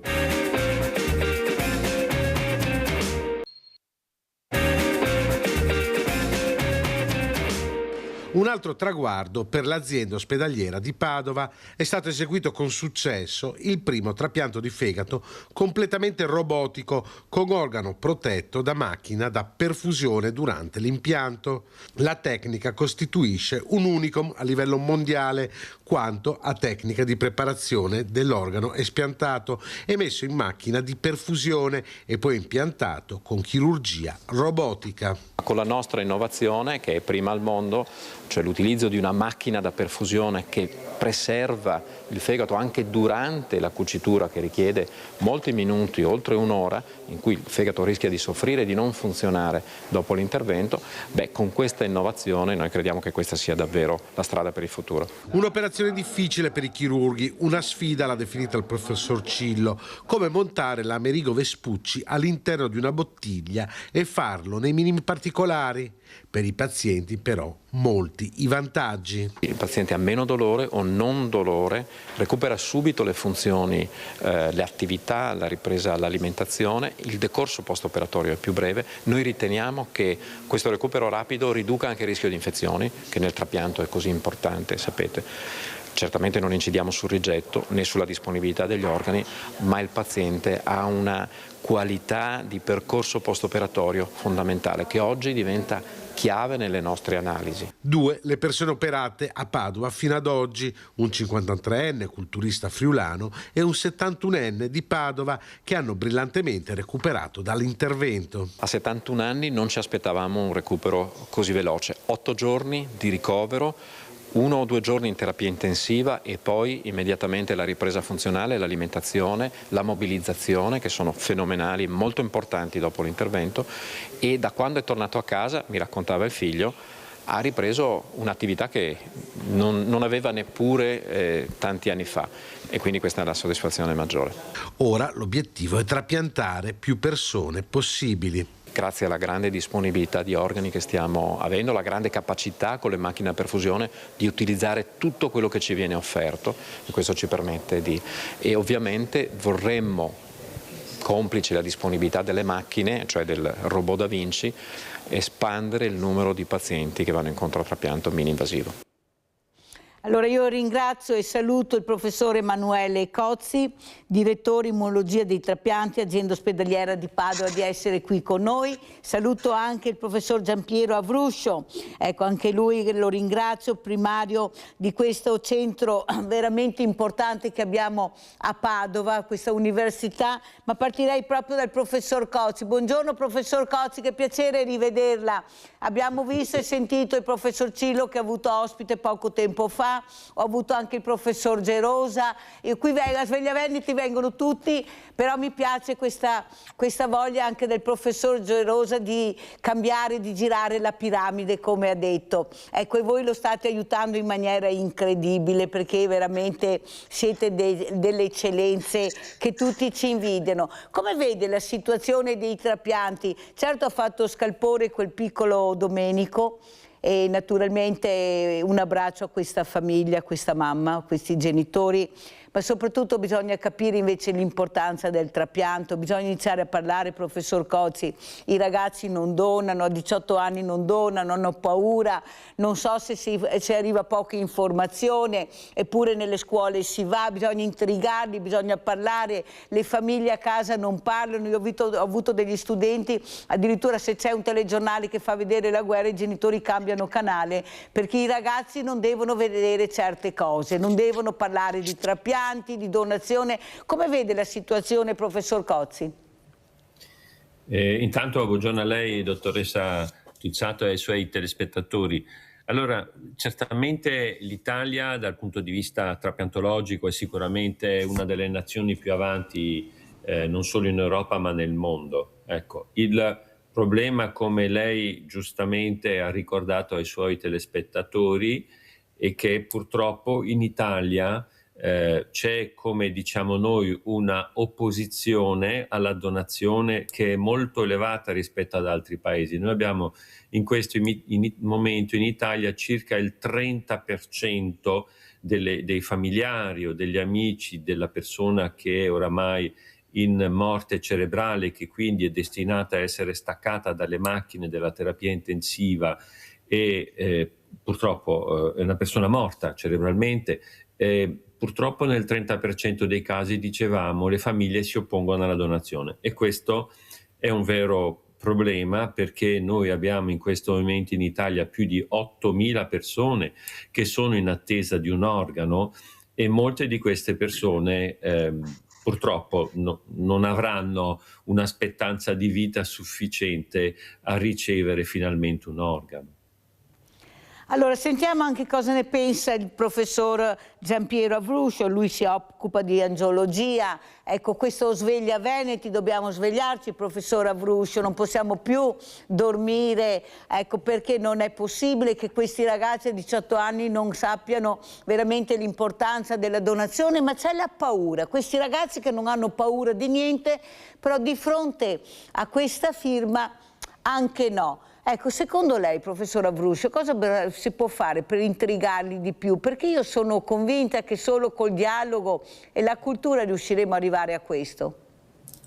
Guarda, intanto grazie per l'invito, saluto Mirelli telespettatori e un saluto particolare a Emanuele Cozzi, che conosco da tanto tempo, ne conosco l'eccellenza, la capacità, la passione, la sobrietà anche per quello che riguarda una persona rigorosa anche dal punto di vista etico e morale, quindi un abbraccio affettuoso. Allora, io partirei da un concetto che è talmente, come dire, nell'uso nostro comune, quotidiano, che ce ne dimentichiamo. E questa è una cosa grave, che noi ce ne dimentichiamo, perché è stata una conquista della nostra civiltà e della nostra società. Da noi i trapianti sono gratuiti, da noi la comunità, tutti gli italiani paghiamo perché il trapianto possano essere, come dire, gratuito non solo per le persone che magari possono permettersi qualsiasi cosa e quindi magari possono, per una volta si andava all'estero a fare i trapianti a pagamento. Adesso invece per qualsiasi persona è possibile e questo si chiama Sistema Sanitario Nazionale e dobbiamo preservarlo. Poi all'interno del Sistema Sanitario Nazionale cosa vuole? Insomma, ci sono tantissime imperfezioni e la nostra è una delle regioni che di queste imperfezioni ne ha, però in Italia è tra quelle che ne ha di meno rispetto ad altre. Cosa fare? Intanto prendere coscienza che la salute appartiene a tutti e non solamente quando ci capita, perché vede, quando capita qualcosa a qualcuno di noi, noi ci industriamo, andiamo a vedere, capiamo tutto della malattia, sappiamo i punti deboli, quali sono i fragili, possiamo lamentarci o meno, liste d'attesa o meno, ma sappiamo tutto.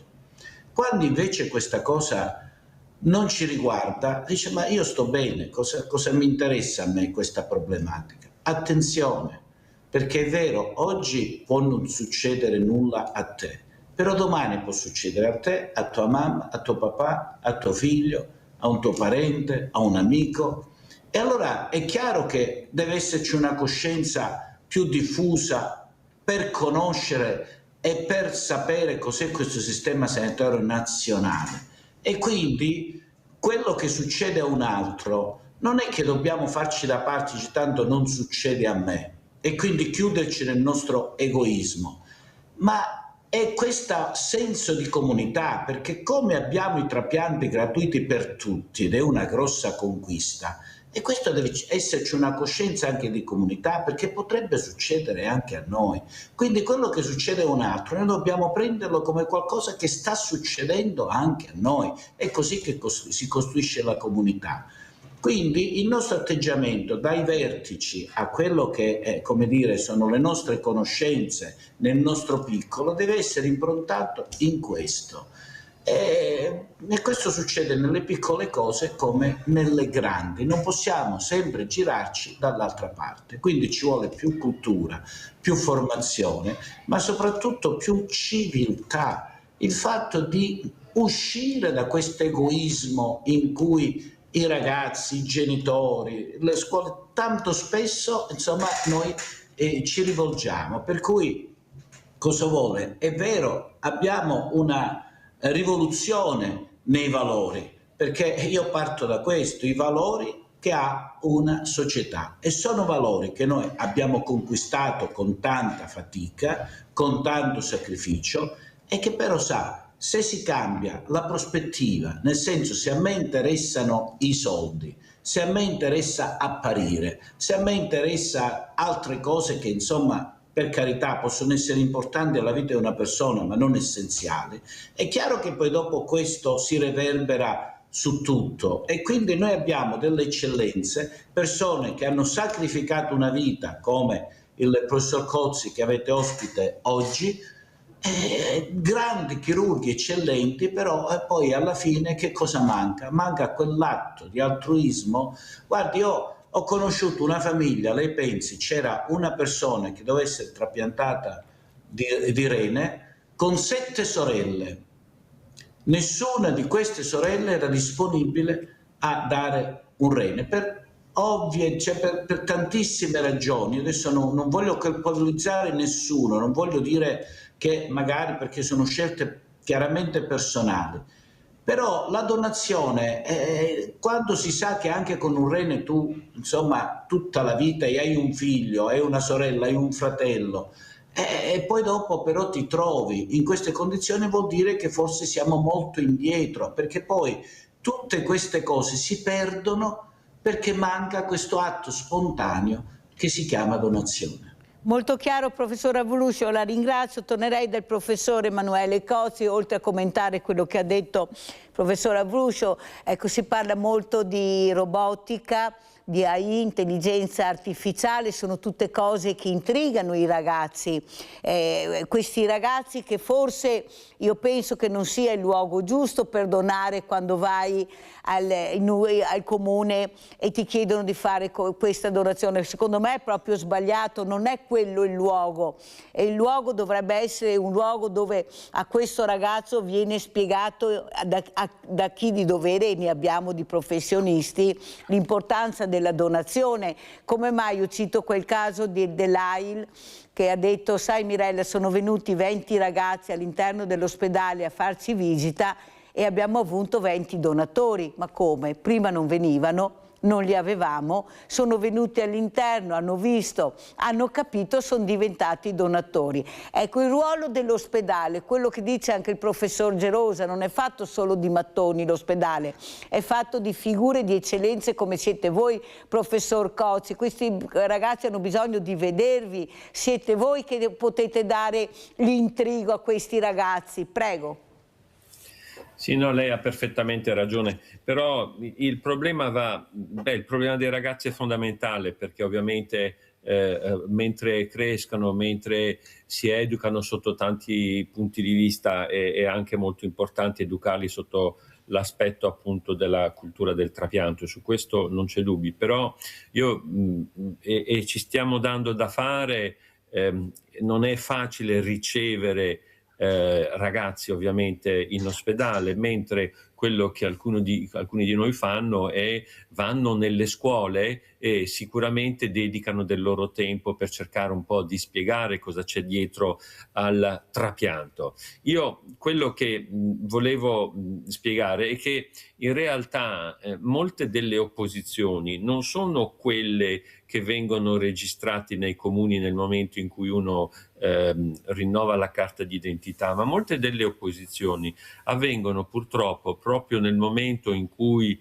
il medico della terapia intensiva comunica ai familiari: purtroppo non c'è nulla da fare per il vostro parente, il vostro fratello, il vostro figlio, purtroppo è in morte cerebrale e non c'è possibilità di salvarlo, e quindi in quel momento gli viene proposta alla famiglia, siccome il poverino era in ottime condizioni prima che potesse succedere quanto è accaduto, che può essere un incidente stradale piuttosto che un ictus cerebrale, eccetera, allora a quel punto si chiede alla famiglia se è favorevole alla donazione degli organi, e devo dire che lì la percentuale di famiglie che si oppongono è, come dicevo prima, è piuttosto elevata. In tutta l'Italia complessivamente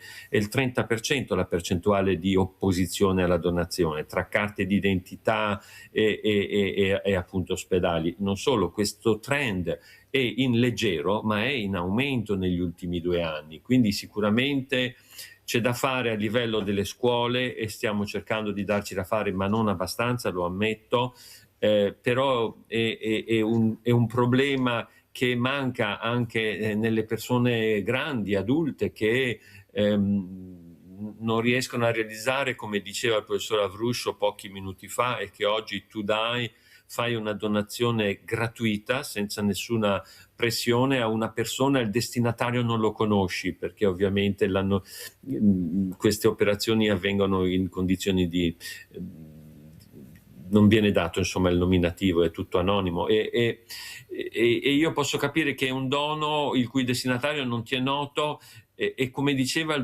professor Avruscio pochi minuti fa, il destinatario un domani potrebbe essere tuo figlio che oggi sta bene, o tua sorella, quindi noi questa cosa qua non ce la ricordiamo. E io però ammetto anche che nel momento in cui c'è una mamma che è in terapia intensiva, in cui gli hanno appena comunicato che il figlio è in morte cerebrale, che è caduto in motocicletta questa mattina ed è in morte cerebrale, se non è pronta, se non ha meditato sulla problematica della donazione prima, certo in una terapia intensiva in queste condizioni disastrose è molto difficile avere un sì, perché la testa è ovviamente già completamente sommersa dalle difficoltà del momento, insomma.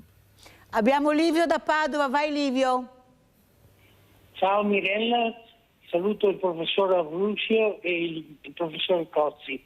Prima il professor Avruscio citava il caso di un paziente che aveva bisogno di un rene e di tante sorelle, nessuna ha voluto fare la donazione del rene. Volevo chiedere, se una delle sorelle avesse acconsentito alla donazione del rene, ci sarebbero state delle conseguenze? Senza un rene uno può vivere benissimo anche senza un rene. Grazie e vi saluto. Grazie Livio. Allora, prima di rispondere al nostro Livio vorrei tornare anche dal professor Cozzi. È vero professore, l'ha detto anche il professor Gerosa, io lo dico sempre che spero che si vada avanti. Si fa ma non si fa abbastanza, bisogna fare di più. Il professor Cilo, che io ho avuto ospite, ha raccontato che anche lui è rimasto sorpreso della richiesta di 40 studenti di entrare nelle sale operatorie. Vuol dire che la sala operatoria intriga, sono curiosi, perché questi ragazzi che abbiamo stanno volando, professor Cozzi, sono molto più avanti di quello che pensiamo. Ecco, sono dei creativi, però vogliono essere intrigati. Invece abbiamo, come dice lei, questi genitori che non sono cresciuti come loro, hanno sempre paura di un qualcosa, di far vedere, dicevo prima, guai guardare il telegiornale se c'è la guerra, cambio subito canale, me l'hanno detto gli studenti che ho avuto sabato ospiti. Ecco, questa bolla che il genitore forma attorno a questo ragazzo. Però non è che il ragazzo ha paura, è il genitore che ha paura. E siamo sempre là. È il genitore che ha paura di parlare di queste cose. Non si può nel 2026 continuare a non parlarne, perché questi ragazzi vogliono sapere, vogliono essere intrigati, vogliono toccare con mano. Va bene la lezione in classe, perfetto professor Cozzi, però poi ti porto anche a vedere. Vediamo cosa vuoi vedere, cos'è che ti attira di più. Abbiamo degli strumenti di ultima generazione che sono incredibili, li avete voi all'interno degli ospedali. Abbiamo dei saloni enormi dove fate i convegni. Ecco, forse cercare, perché dobbiamo fare qualcosa, professor Cozzi, già ne abbiamo pochi. Se non intrighiamo neppure quei pochi che abbiamo, cosa facciamo? Prego, professor Cozzi, poi il professor Avruscio risponderà al nostro Livio. Prego. Sì, no, ma io sono perfettamente d'accordo con lei che appunto i nostri giovani sono sicuramente dei giovani che sono portati a cercare di capire, di conoscere di più e sono d'accordo. Per me le porte dell'ospedale sono aperte e però insomma ci sono anche delle problematiche logistiche, cioè portare un ragazzo in sala operatoria non è un percorso facile, nel senso che ci sono tutto un percorso autorizzativo, assicurazioni eccetera, che rende piuttosto difficile questo accesso. Io non sono un chirurgo, però vedo che non è possibile farlo per tutti, però sicuramente nell'ultimo anno, quando agli studenti viene chiesto appunto di fare qualcosa sul territorio, molti fanno domanda per entrare in ospedale e le loro richieste sono di solito accolte. Molto importante quello che ha detto. Allora prego professor Avruscio, ecco, come commenta quello che abbiamo detto e anche rispondiamo a Livio, prego.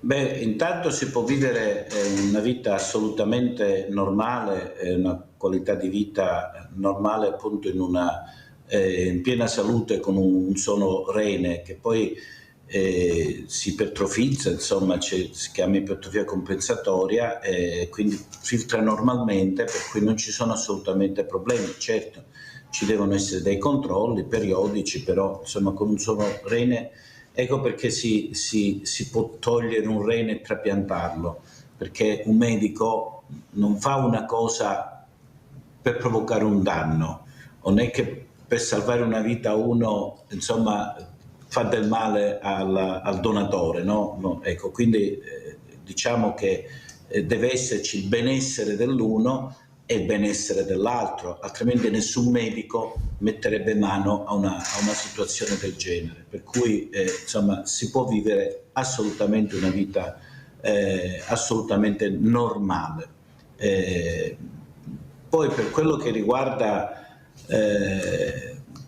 si vede effettivamente dovremmo fare il più, ci sono delle associazioni di donatori d'organo, insomma, che si interessano, c'è una comunità che si muove intorno a questo. Noi, come dire, noi professionisti della salute viviamo nella parte più tecnica, no? Tecnologica, più anche umana, per carità, ma è professionale all'interno. Dovrebbero essere sviluppati però dei sistemi di cui dovremmo far parte anche noi, per poter uscire all'esterno, perché per noi risulta, quando fai qualcosa di quotidiano, risulta tutto chiaro, tutto bello esplicito, però ci rendiamo conto che per una persona all'esterno non lo è, soprattutto per una persona all'esterno che non vive quella situazione, perché le assicuro che quando vivi quella situazione poi dopo insomma ti attivi anche, no? Perché quella situazione venga conosciuta. E allora dovremmo forse compiere qualche passo in più per portare all'esterno delle esperienze, perché secondo me più che portare la tecnica eccetera, insomma il fatto insomma della mini-invasività che esiste, della robotica che per fortuna abbiamo, dell'intelligenza umanizzata che ci aiuta, forse dovremmo portare di più testimonianze di persone che hanno vissuto nella sofferenza e che sono rinate, che grazie proprio al trapianto, a questa donazione, sono potute, e questo riguarda bambini, persone insomma di varie età. Credo che si debba organizzare di più queste testimonianze, perché è la voce migliore che può andare poi dopo al cuore e alla mente delle persone. Ma io sono convinta, professor Avruscio, che ci vuole un po'.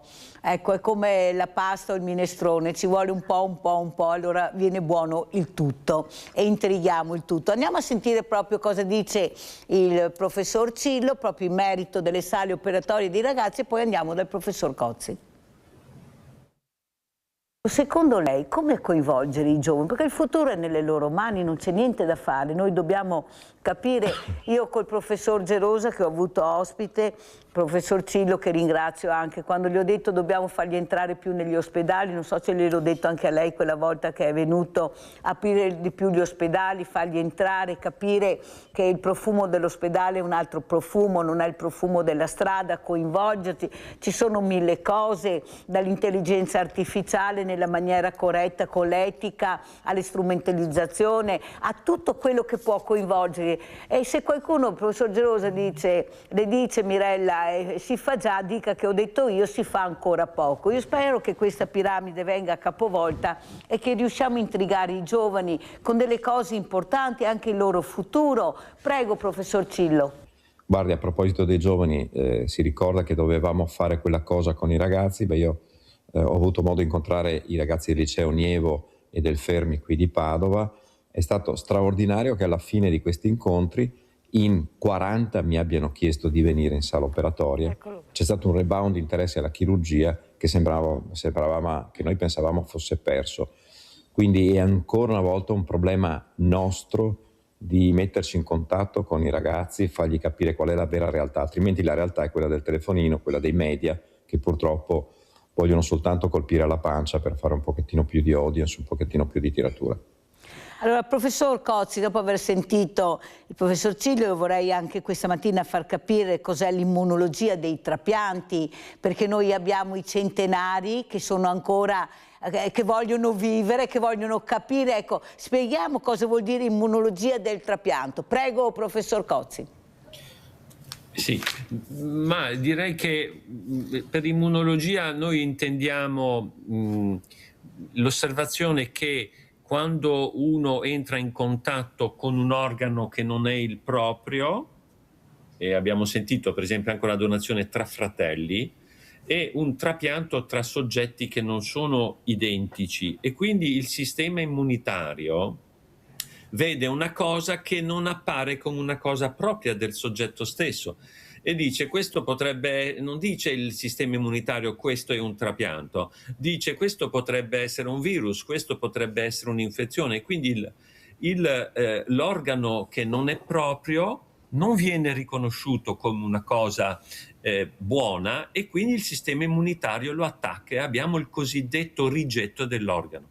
Quindi questa è una cosa molto importante. Il rigetto dell'organo è una cosa che avviene sempre dopo il trapianto, tranne che in condizioni molto molto particolari. Direi la prima cosa è il cosiddetto autotrapianto, e l'esempio è il soggetto gravemente ustionato, per esempio sulle braccia, al quale viene fatto un prelievo di pelle sulla schiena, e questo prelievo di pelle viene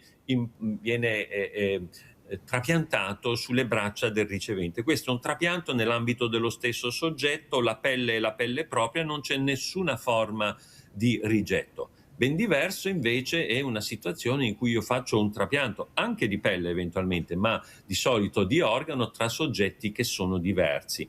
In quel caso lì il sistema immunitario aggredisce l'organo e per questo dobbiamo dare i cosiddetti farmaci immunosoppressori che bloccano il sistema immunitario. Bloccando però il sistema immunitario noi abbiamo due potenziali conseguenze molto importanti. È ovvio che se blocco il sistema immunitario non ho più la barriera e la difesa immunologica contro le infezioni e quindi il soggetto che prende dei farmaci antirigetto è un soggetto che è maggiormente esposto a infezione. E la seconda conseguenza che purtroppo noi vediamo è che il sistema immunitario ci protegge non solo nei confronti di virus e di batteri, ma ci protegge anche nei confronti dei tumori.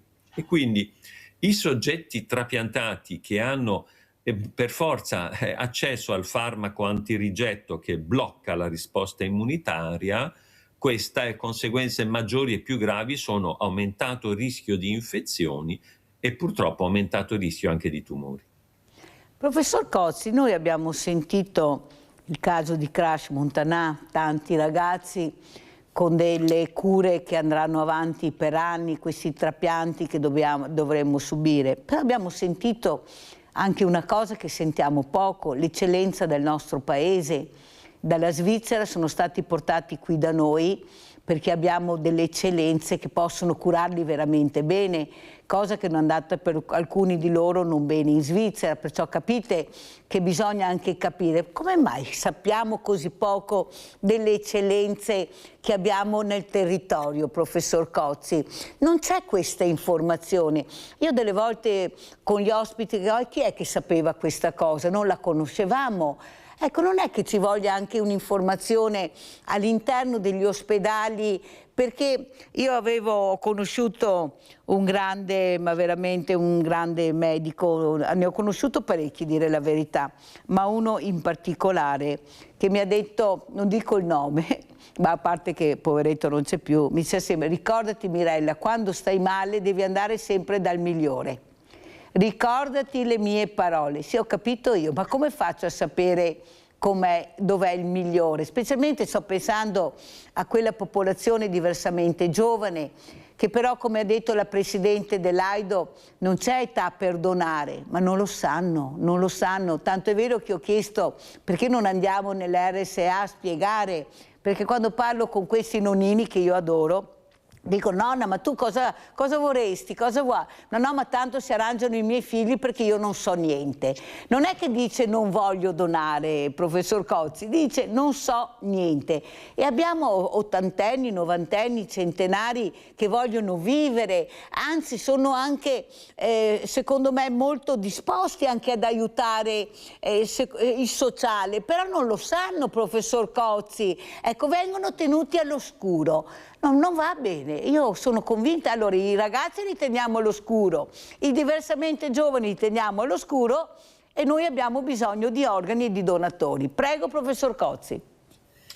No, ha assolutamente ragione, cioè la parte di comunicazione e sicuramente di condivisione di queste informazioni con diciamo l'ambiente laico, l'ambiente non medico, eccetera, è fondamentale, perché abbiamo detto che i 4.500 trapianti che si fanno in Italia ogni anno è proprio legato al fatto che c'è questa donazione abbiamo detto che è una donazione assolutamente gratuita e spontanea, però purtroppo abbiamo 8.000 persone in lista d'attesa ed è proprio consci di questo problema che ci stiamo dando da fare per cercare di avere al momento, io personalmente, maggiore accesso alle scuole, però mi vengono anche degli inviti, diciamo, ai quali io vado. Per esempio tra un paio di settimane l'AIDO, che è appunto l'Associazione di Donazione dell'Organo di Milano, mi ha chiesto se posso intervenire di domenica mattina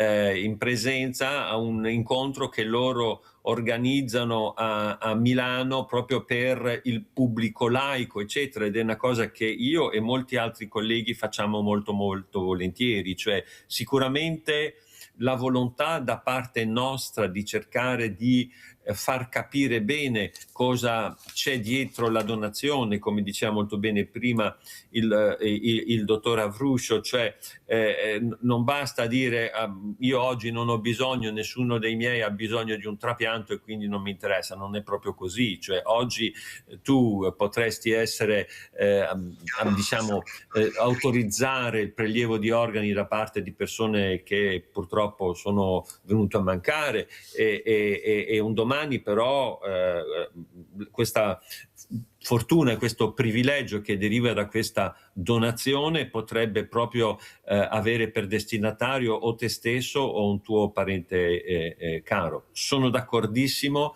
Disseminare l'informazione e cercare appunto di far capire bene alla popolazione laica, cioè non diciamo coinvolta direttamente nell'ambiente medico, far capire bene quello che c'è dietro al principio di donazione è fondamentale. E ripeto, molti di noi, anche il professor Avruscio, ci diamo da fare per certamente cercare di aumentare l'attenzione delle famiglie e delle persone, oltre che ovviamente dei giovani, su questa problematica.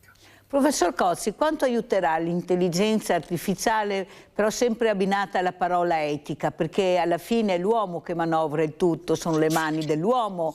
Ecco, non dimentichiamo, non è l'intelligenza artificiale da sola, è sempre la figura umana. Prego, professor Cozzi. Beh, l'intelligenza artificiale sicuramente è uno strumento molto importante che io adesso, come immunologo dei trapianti, devo dire che noi abbiamo sicuramente accesso in tempo reale ad una fotografia della situazione. Le do un esempio: noi abbiamo una grossa banca dati con un numero incredibile di voci bibliografiche, più di 5 milioni, e adesso grazie a questi motori di ricerca e intelligenza artificiale io posso sapere oggi cosa e sono le ultimissimi avanzamenti nel settore appunto dell'immunologia del trapianto del mese di marzo del 2026. Questa è una cosa straordinaria, perché mi permette di capire che quello che sapevo che era valido 1, 2 o 3 anni fa, invece c'è un lavoro appena uscito su 100 pazienti canadesi che fanno vedere che questo tipo di trapianti avrà un maggiore esito se utilizziamo questa combinazione di immunosoppressori piuttosto che quest'altra. Quindi io vedo nell'intelligenza artificiale un grosso passo avanti, però noi non dobbiamo, diciamo, accettare passivamente quello che dice l'intelligenza artificiale. L'intelligenza artificiale mi dice: guarda, questi 100 canadesi è andata così, benissimo, allora io prendo atto di questa segnalazione, però mi vado a vedere l'articolo con i dati che riguardano i 100 malati canadesi. Non devo accettare passivamente quello che a volte le informazioni che vengono rilasciate anche dai motori di ricerca e dall'intelligenza artificiale, che ha dei limiti indubbiamente. Grazie veramente professor Cozzi, perché anche con parole semplici riusciamo ad arrivare a queste persone che ci stanno ascoltando, che è molto importante fargli capire di cosa stiamo parlando, perché hanno tutto il diritto di comprendere. Vi ringrazio veramente. Sentiamo anche il professor Avruscio, come ecco anche per lui l'intelligenza artificiale. Qualcuno mi ha detto ma la parola non mi piace, però quella dobbiamo usare, e come vede la situazione nel 2026 all'interno di questi ospedali mancano molte figure. Ecco, io ho avuto dei chirurghi molto preoccupati perché mancano queste figure anche nelle sale operatorie, manca un po' tutto. Ce la faremo, professor Avruscio, ecco, a cercare veramente di rientrare in questo sistema, che questi ospedali una volta funzionavano benissimo, non avevamo problemi di niente, eravamo molti di più e funzionava tutto bene, siamo diminuiti e funziona tutto male, c'è qualcosa che non torna. Prego, professor Avruscio. Aumenta sicuramente il concetto anche di sicurezza che una volta non c'era. Io, come anche il professor Cozzi conosce bene il nostro ospedale Giustinianeo, che ha 300 anni, 300 anni di età, e riesce ancora ad esprimere e a fare attività sanitaria. Certo, 300 anni fa, insomma, questo era un ex convento dei Gesuiti, adibito ospedale, però insomma i criteri, i sistemi non erano certo quelli di sicurezza di oggi. È cambiato poi tutto il rapporto tra medico e paziente, sono subentrate le aziende sanitarie, insomma c'è tutta una rivoluzione. Però tornando a noi, io sa Mirella, sono sempre molto, come dire, speranzoso e ottimista in questo, perché credo fermamente nelle persone.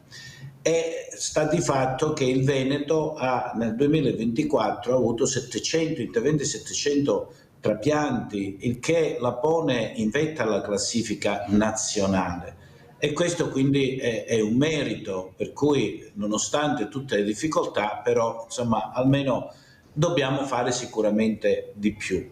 Per quello che riguarda l'intelligenza artificiale, è chiaro che qualunque cosa che venga innovativa noi dobbiamo accoglierla, però accoglierla, a me piacerebbe più il termine che poi è stato usato recentemente, intelligenza umanizzata, perché vede, soprattutto nel nostro lavoro, è vero che c'è la robotica, ci sono tanti strumenti, una tecnologia avanzata che ci permette di fare molti più calcoli velocemente, tante cose che effettivamente prima non erano possibili, anche con una certa sicurezza.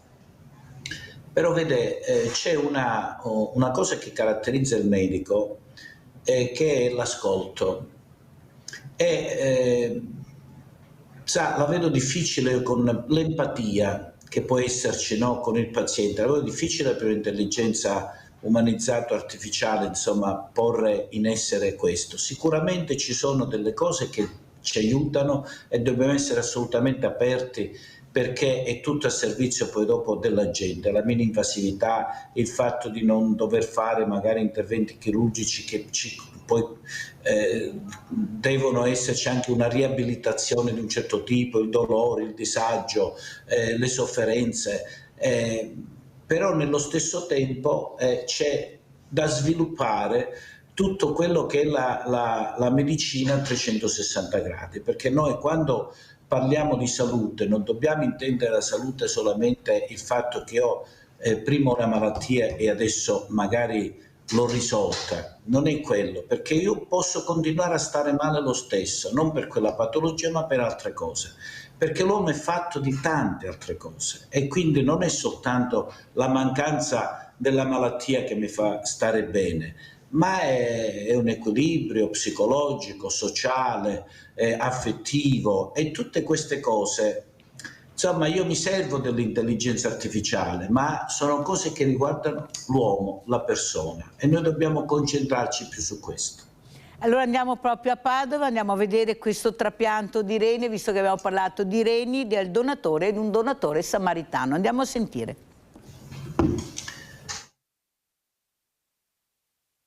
Chi ha 2 tuniche ne dia una a chi non ne ha.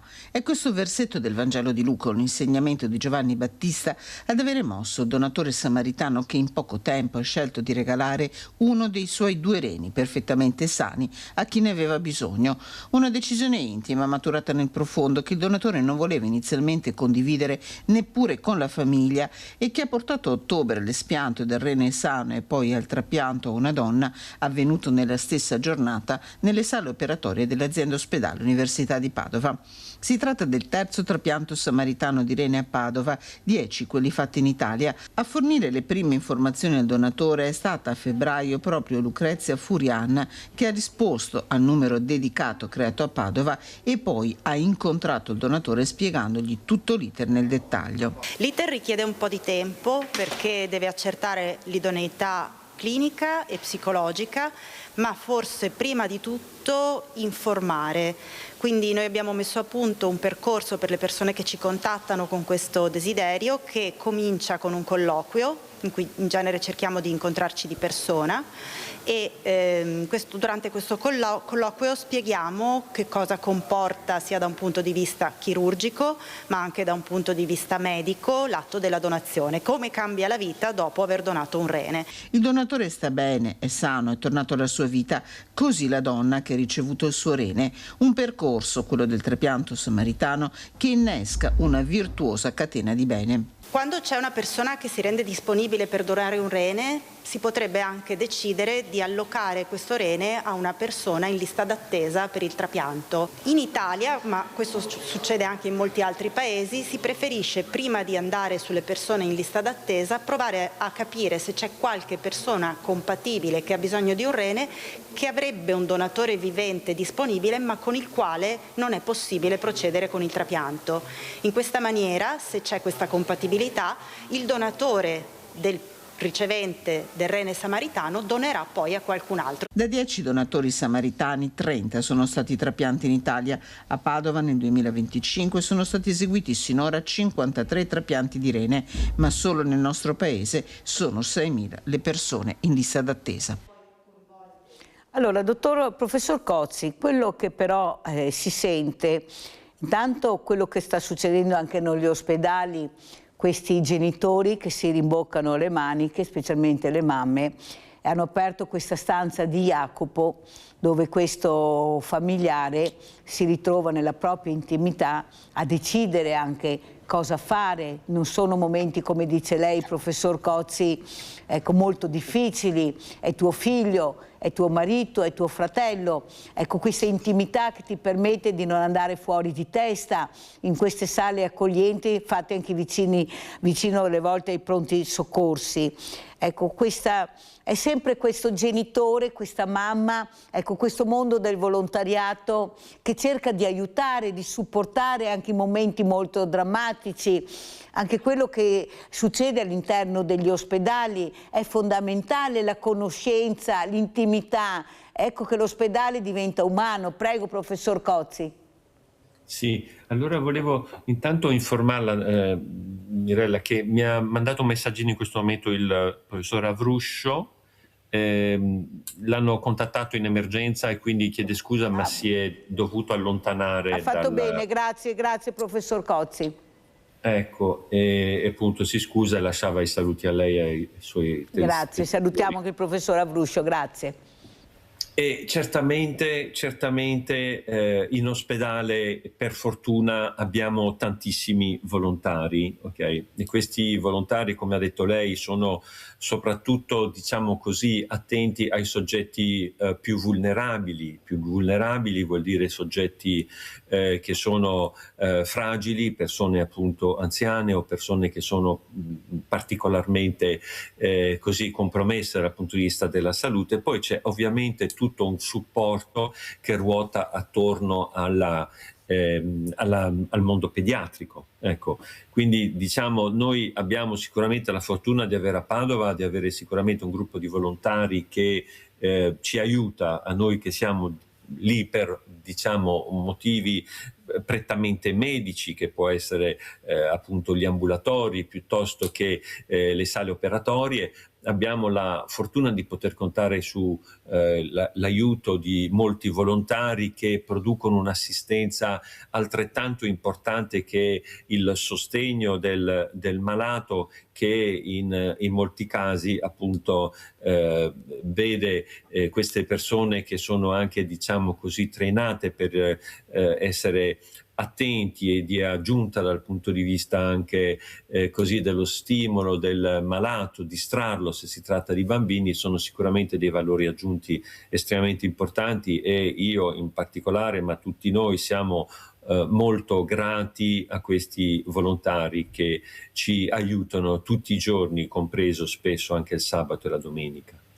Allora, professor Cozzi, un'altra cosa importante è capire cos'è che la preoccupa di più in questo anno 2026, dove abbiamo tanti giovani che vanno all'estero, eppure ecco, le università li formano non bene di più, abbiamo le migliori università veramente che possiamo pensare, ma soprattutto ecco, cercare di trattenere questi giovani. Noi abbiamo forza, ecco, come vede lei la situazione? Cos'è che la preoccupa di più, professor Cozzi?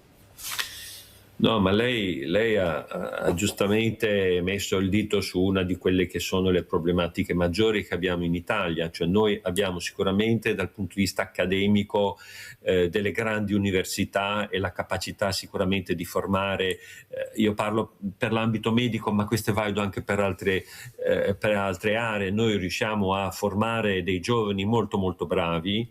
Questi giovani molto molto bravi giustamente vanno fuori prima perché vogliono diventare assolutamente in grado di gestire con estrema facilità la lingua inglese. Oggi è diventato fondamentale nell'ambito medico, ma anche dal punto di vista dell'ingegneria e tante altre facoltà. Quindi vanno via per completare la loro formazione, possibilmente in un territorio di lingua appunto inglese.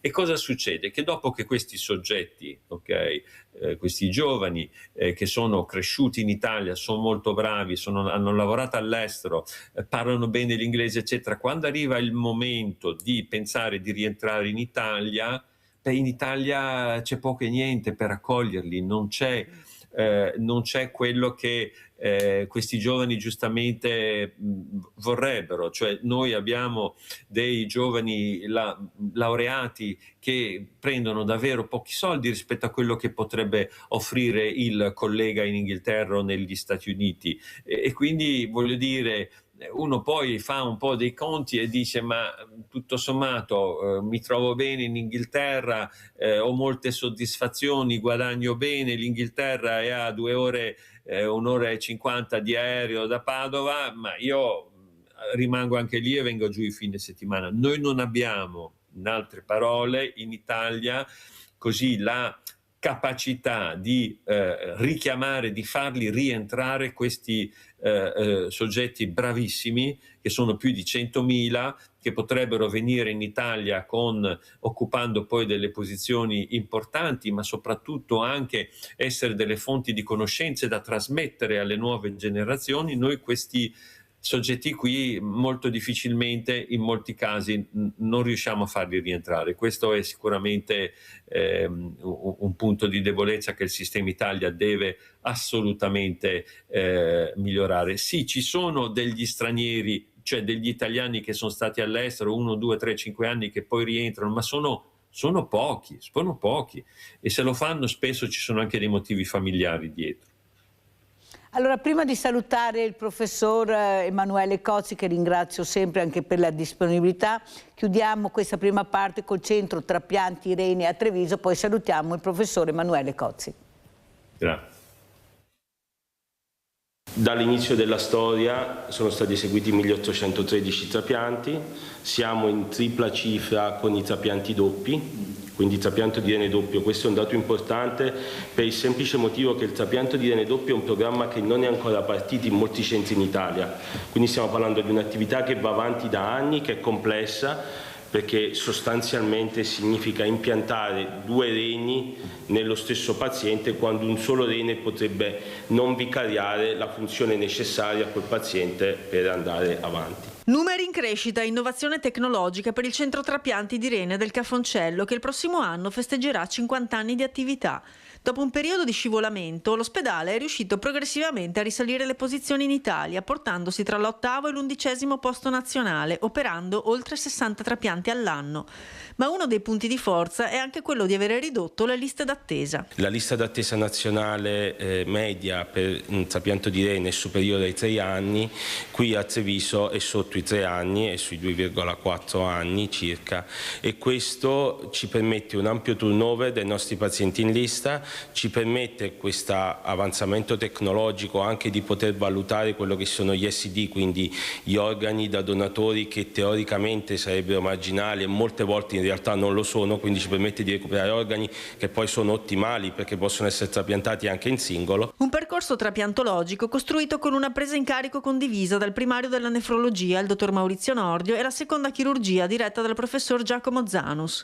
Una visione di equipe che ha voluto dare molto spazio ai giovani. L'equipe trapiantologica è un'equipe giovane che ho scelto io personalmente, quindi sono tutti ragazzi che in qualche modo sono stati selezionati, che hanno una già importante esperienza dal punto di vista trapiantologico e che poi ho riportato qui su Treviso in maniera tale da poter potenziare questo programma di trapiantologia renale che aveva avuto dei momenti di difficoltà negli anni passati, soprattutto durante il periodo Covid. I numeri si erano notevolmente ridotti. Grazie alle nuove macchine di perfusione, Treviso è tra i migliori centri italiani, ma sono anche le tecniche importate dal professore di Padova ad aver elevato il Cafoncello. Io ho portato questa tipologia di tecnologia, che è la stessa che utilizzavamo a Padova, che ci ha consentito di fare un balzo ulteriore nei risultati immediati trapiantologici, nel risultato chirurgico, ma anche nel risultato prospettico poi per quelle che sono le sopravvivenze dei pazienti e la sopravvivenza dell'organo, che viene descritta dal numero di retrapianti. Noi abbiamo un numero di retrapianti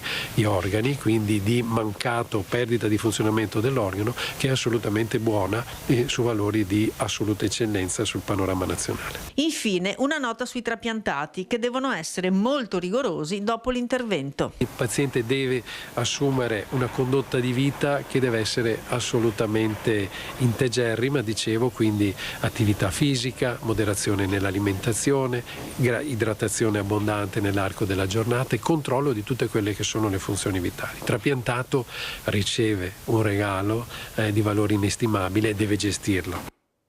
Allora, professor Cozzi, le eccellenze le abbiamo, gli strumenti anche, adesso dobbiamo trovare i donatori, dobbiamo puntare là, ecco, e soprattutto parlare ai giovani. Come ci saluta, se vuole aggiungere qualcosa a quello che ha visto, prego, professor Cozzi. Allora io intanto ringrazio Mirella e i suoi telespettatori. Per me, e lei ha capito, io sono tra coloro che cercano di aumentare l'attenzione sull'aspetto della donazione degli organi in Italia, quindi io la ringrazio molto per avermi permesso appunto di condividere con i suoi telespettatori alcune informazioni importanti che magari permetteranno poi anche a loro di forse rimettere, ridiscutere, ridecidere l'aspetto che riguarda la donazione. Grazie veramente, grazie al professore Emanuele Cozzi, è stato con noi. Buon lavoro professore, buona giornata. Pubblicità. Grazie.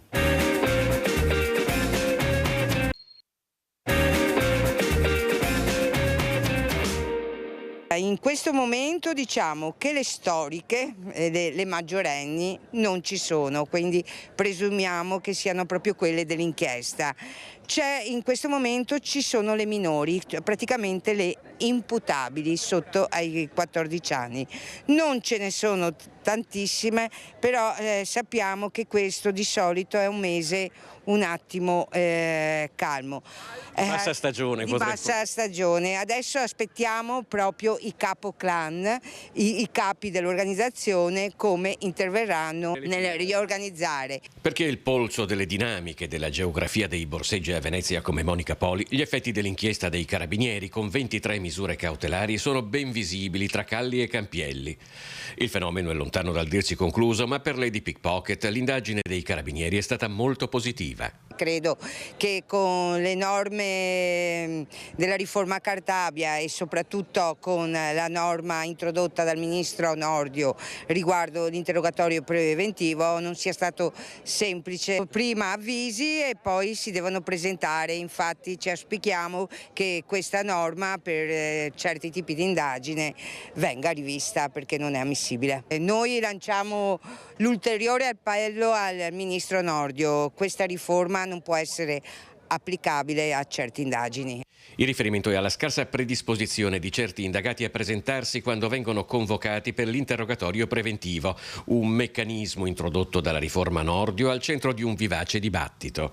In ogni caso, il fatto che i 32 borseggi ricostruiti dai carabinieri a Venezia abbiano fruttato un bottino di 50.000 euro fa capire l'entità del business. In un giorno di forte affluenza turistica si stima che in città vengano almeno 80 borseggi. Bisogna pensare al giro d'affari che c'è dietro, perché se per 30, come ripeto, se per 32 borseggi 50.000 euro, facciamoci due conti in tutte le città d'Italia, quante centinaia di migliaia di euro, per non addirittura dire milioni.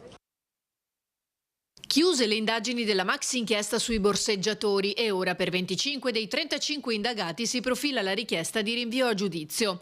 In carcere al momento ci sono una donna in Ungheria, un uomo e una donna in Croazia, una 24enne mamma di 3 figli al 6° mese di gravidanza alla Giudecca e per altri 4 è stato notificato il divieto di dimora.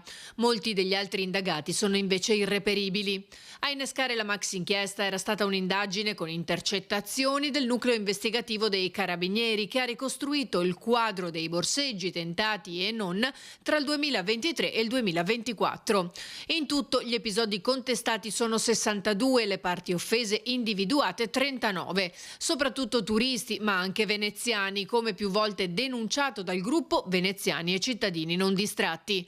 Tra le accuse si scopre che nei confronti dell'ormai nota Shakira ci sono oltre 60 capi di imputazione solo a Venezia. Si parla di Shakira, quindi si parla del clan di Shakira, delle storiche che qui per anni hanno rubato e usato violenza contro turisti e cittadini. Ci auspichiamo che inchieste come queste siano in atto in altre procure, perché questo è un duro colpo verso questo clan che operava non solo a Venezia ma anche a Milano e in altre città del nord. Nei confronti di una giovane e di una minore di 14 anni, secondo l'accusa, Shakira usava violenza per costringerle a commettere furti. Contestati poi i colpi mancati, come quello nei confronti di un turista indiano sul ponte di Rialto sventato dalla polizia locale, o quello andato a monte a danno di una turista tedesca grazie all'intervento di Monica Poli.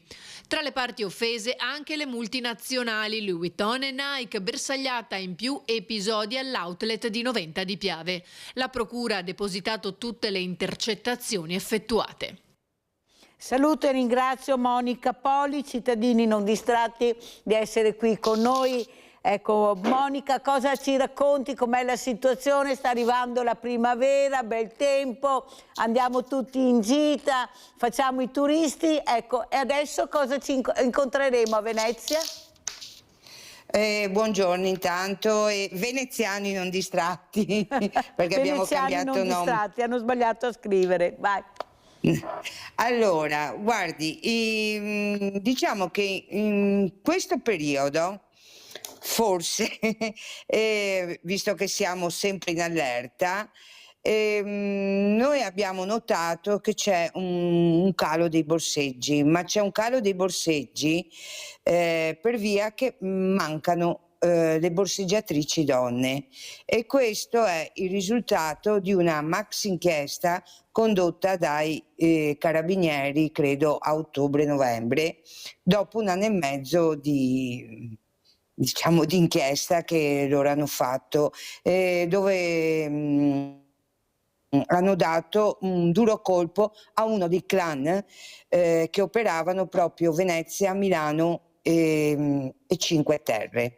Ecco, in questo momento noi abbiamo un paio di minorenni e abbiamo gli uomini che sono uomini nuovi ma anche storici, però possiamo dire, perché non è che noi siamo sempre in allerta, però c'è un grosso calo riguardo i borseggi, cioè è stato fatto parecchio. Buon lavoro. Nel possiamo contrasto. dire grazie Sì. anche a Monica Poli, possiamo dire anche grazie a Monica Poli che veramente si è messa in prima linea, lei ci mette la faccia tutti i giorni, è stata vittima anche veramente di aggressioni. Andiamo a vedere anche questa aggressione, perché veramente bisogna capire questo attacco a Lady Pocket. Andiamo a vedere.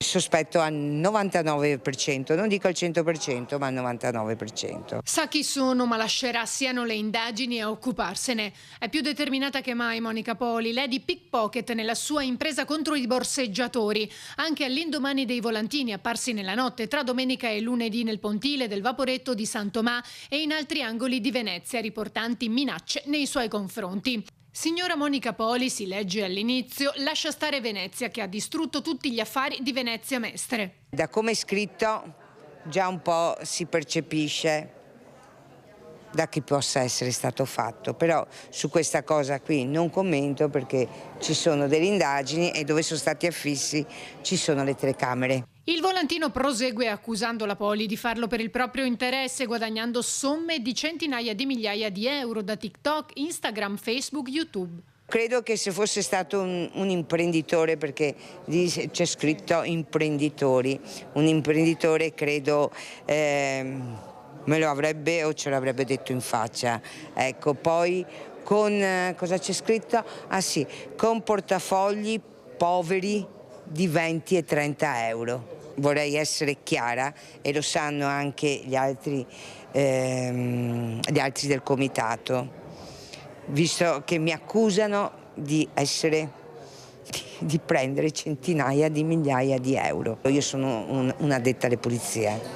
Se avessi tanti soldi, credo che non mi alzerei la mattina presto. E torna sulla stessa questione da troppo tempo, oggetto di appelli inascoltati. Cosa bisogna fare? Ritornare alla procedibilità d'ufficio, far sì che le forze dell'ordine abbiano il modo di procedere, perché innanzitutto io personalmente, noi ringraziamo le forze dell'ordine, soprattutto nell'ultimo periodo. Ecco, vorrei fare un plauso ai carabinieri che abbiamo visto anche negli ultimi recenti fatti di cronaca, e soprattutto nell'ultima che sono riusciti a far sì che un borseggiatore sia stato portato al CPR ed espulso.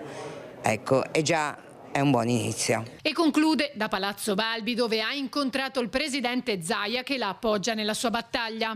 Noi non molliamo, io non mollo, ma non molliamo nessuno di noi finché non si ritorna alla procedibilità d'ufficio. Allora, Monica Poli, io il sabato faccio lezioni di sicurezza, proprio perché questi strumenti infernali, che sono anche questi cellulari in mano a persone che non riescono a gestirli, diventano pericolosi. Come si arriva a Venezia in sicurezza? Cosa bisogna fare?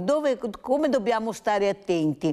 Perché io delle volte vedo delle situazioni veramente imbarazzanti, dico magari la borsa aperta. Ecco, spieghiamo un po', ecco, cosa bisogna fare, ecco, per cercare di attirare meno l'attenzione, diciamo così. Prego, Monica Poli.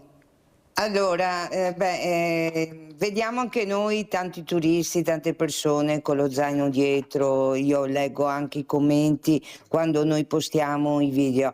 Allora, purtroppo non si è mai sicuri, ma nemmeno se si ha la borsa davanti. Bisognerebbe, come abbiamo sempre detto, purtroppo far sì che documenti, carte di credito e soldi tenerli all'interno di un taschino o qualcosa sempre all'interno, oppure per precauzione, se si ha la borsa davanti, tenere la mano sopra e fare attenzione soprattutto a chi ti chiede informazioni. Ecco, non diffidare su tutti, ecco, quello che però fare attenzione, perché a volte succede anche questo. Io ho incontrato delle persone che mi hanno detto: non ci siamo accorti, 2 ragazzine sono venuti a chiederci informazioni, avevamo la borsa davanti, in 3 secondi ci è sparito il portafoglio. Ecco, bisogna sempre prestare attenzione anche quando si fanno i biglietti alle macchinette. Chi hai dietro. Ecco, i punti più pericolosi, ad esempio, Monica Poli, quali sono da stare attenti? Ecco, perché ci sono dei punti nevralgici. Allora, adesso hanno cambiato modus operandi, perché esistiamo, diciamo, tra le forze dell'ordine e l'antiborseggio che sono costantemente. Loro, le nostre sentinelle, che loro sanno dove sono piazzate, hanno cambiato un po' modus operandi. Allora, la zona ancora critica è Accademia, Ponte di Rialto, e alla sera, all'imbrunire, la zona di San Polo, Piazzale Roma, Ponte Scalzi. Però hanno sempre più spazi ristretti, perché noi gliel'abbiamo, diciamo, gli siamo sempre addosso, però anche le forze dell'ordine ci sono, perché le squadre antiborseggio ci sono. Da quante persone è formato questo comitato, Monica Poli? Quante persone siete in tutto? Allora, come saremo una cinquantina, diciamo, dei non distratti. Però poi ci sono tutte le varie sentinelle commercianti da cui ci arrivano le segnalazioni, e in più abbiamo anche i turisti, Abbiamo anche i turisti che ci segnalano, perché postando i video loro li riconoscono e ce li segnalano e soprattutto anche ci ringraziano, perché a volte magari si siedono vicino o li incontrano o se li trovano dietro e ci ringraziano appunto perché evitano il borseggio. Allora andiamo a vedere proprio borseggiatori, Monica Poli, e così ci rendiamo conto di cosa stiamo parlando. Attenzione, borseggiatrici pickpocket! Carterista ladrone! Elvisa, direttamente da Barcellona! Attenzione, ladrone! A Venezia non c'è pace. In circa 15 minuti Monica Poli, nota come Lady Pickpocket, ha riconosciuto ben 6 borseggiatrici e sventato un furto nei pressi dell'imbarcadero a pochi passi dalla stazione di Venezia Santa Lucia. Prima c'erano due uomini dietro alle macchinette che stavano osservando dei turisti e li stavo un attimo monitorando. Fatalità uno era anche nuovo, o forse anche tutti e due, sono talmente tanti che non se ne può più. E quando mi sono accorta che si sono parlati proprio della turista, allora lì sono intervenuta e se ne sono andati via. Nel frattempo mi avvertivano che ce n'erano altri 2 dentro al pontile, che uno è uno storico, e anche loro li abbiamo mandati via. Dopo 5 minuti sono passate altre 6 borseggiatrici. E premetto che non c'era, come sempre è stato dichiarato, nessuna guardia giurata ai pontili e non c'erano forze dell'ordine, la polizia locale. Questo a pochi giorni dall'invito ai cittadini del comandante della polizia locale Marco Agostini di non sostituirsi alle forze dell'ordine. Il messaggio che ha lanciato il comandante Agostini sinceramente a me non è piaciuto, cioè a molti non è piaciuto.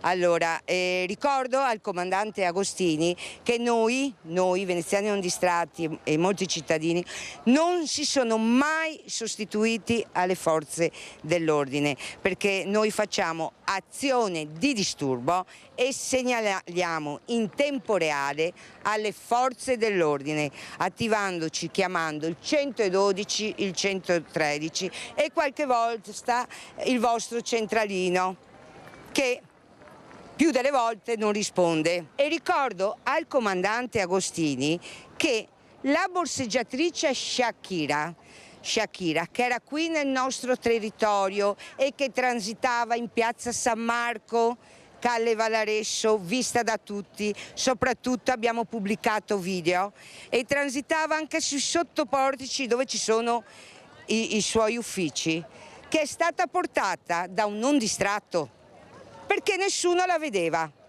e su questo ci facciamo una bella domanda. E proprio nei giorni scorsi un membro dei cittadini non distratti, dopo aver sventato un borseggio trattenendo la presunta responsabile per un braccio, è stato poi denunciato e ora è indagato per violenza privata. Cioè, qui sta passando il messaggio che le borseggiatrici e borseggiatori sono vittime. Ma stiamo scherzando? Stiamo scherzando che fanno piangere migliaia di turisti al giorno?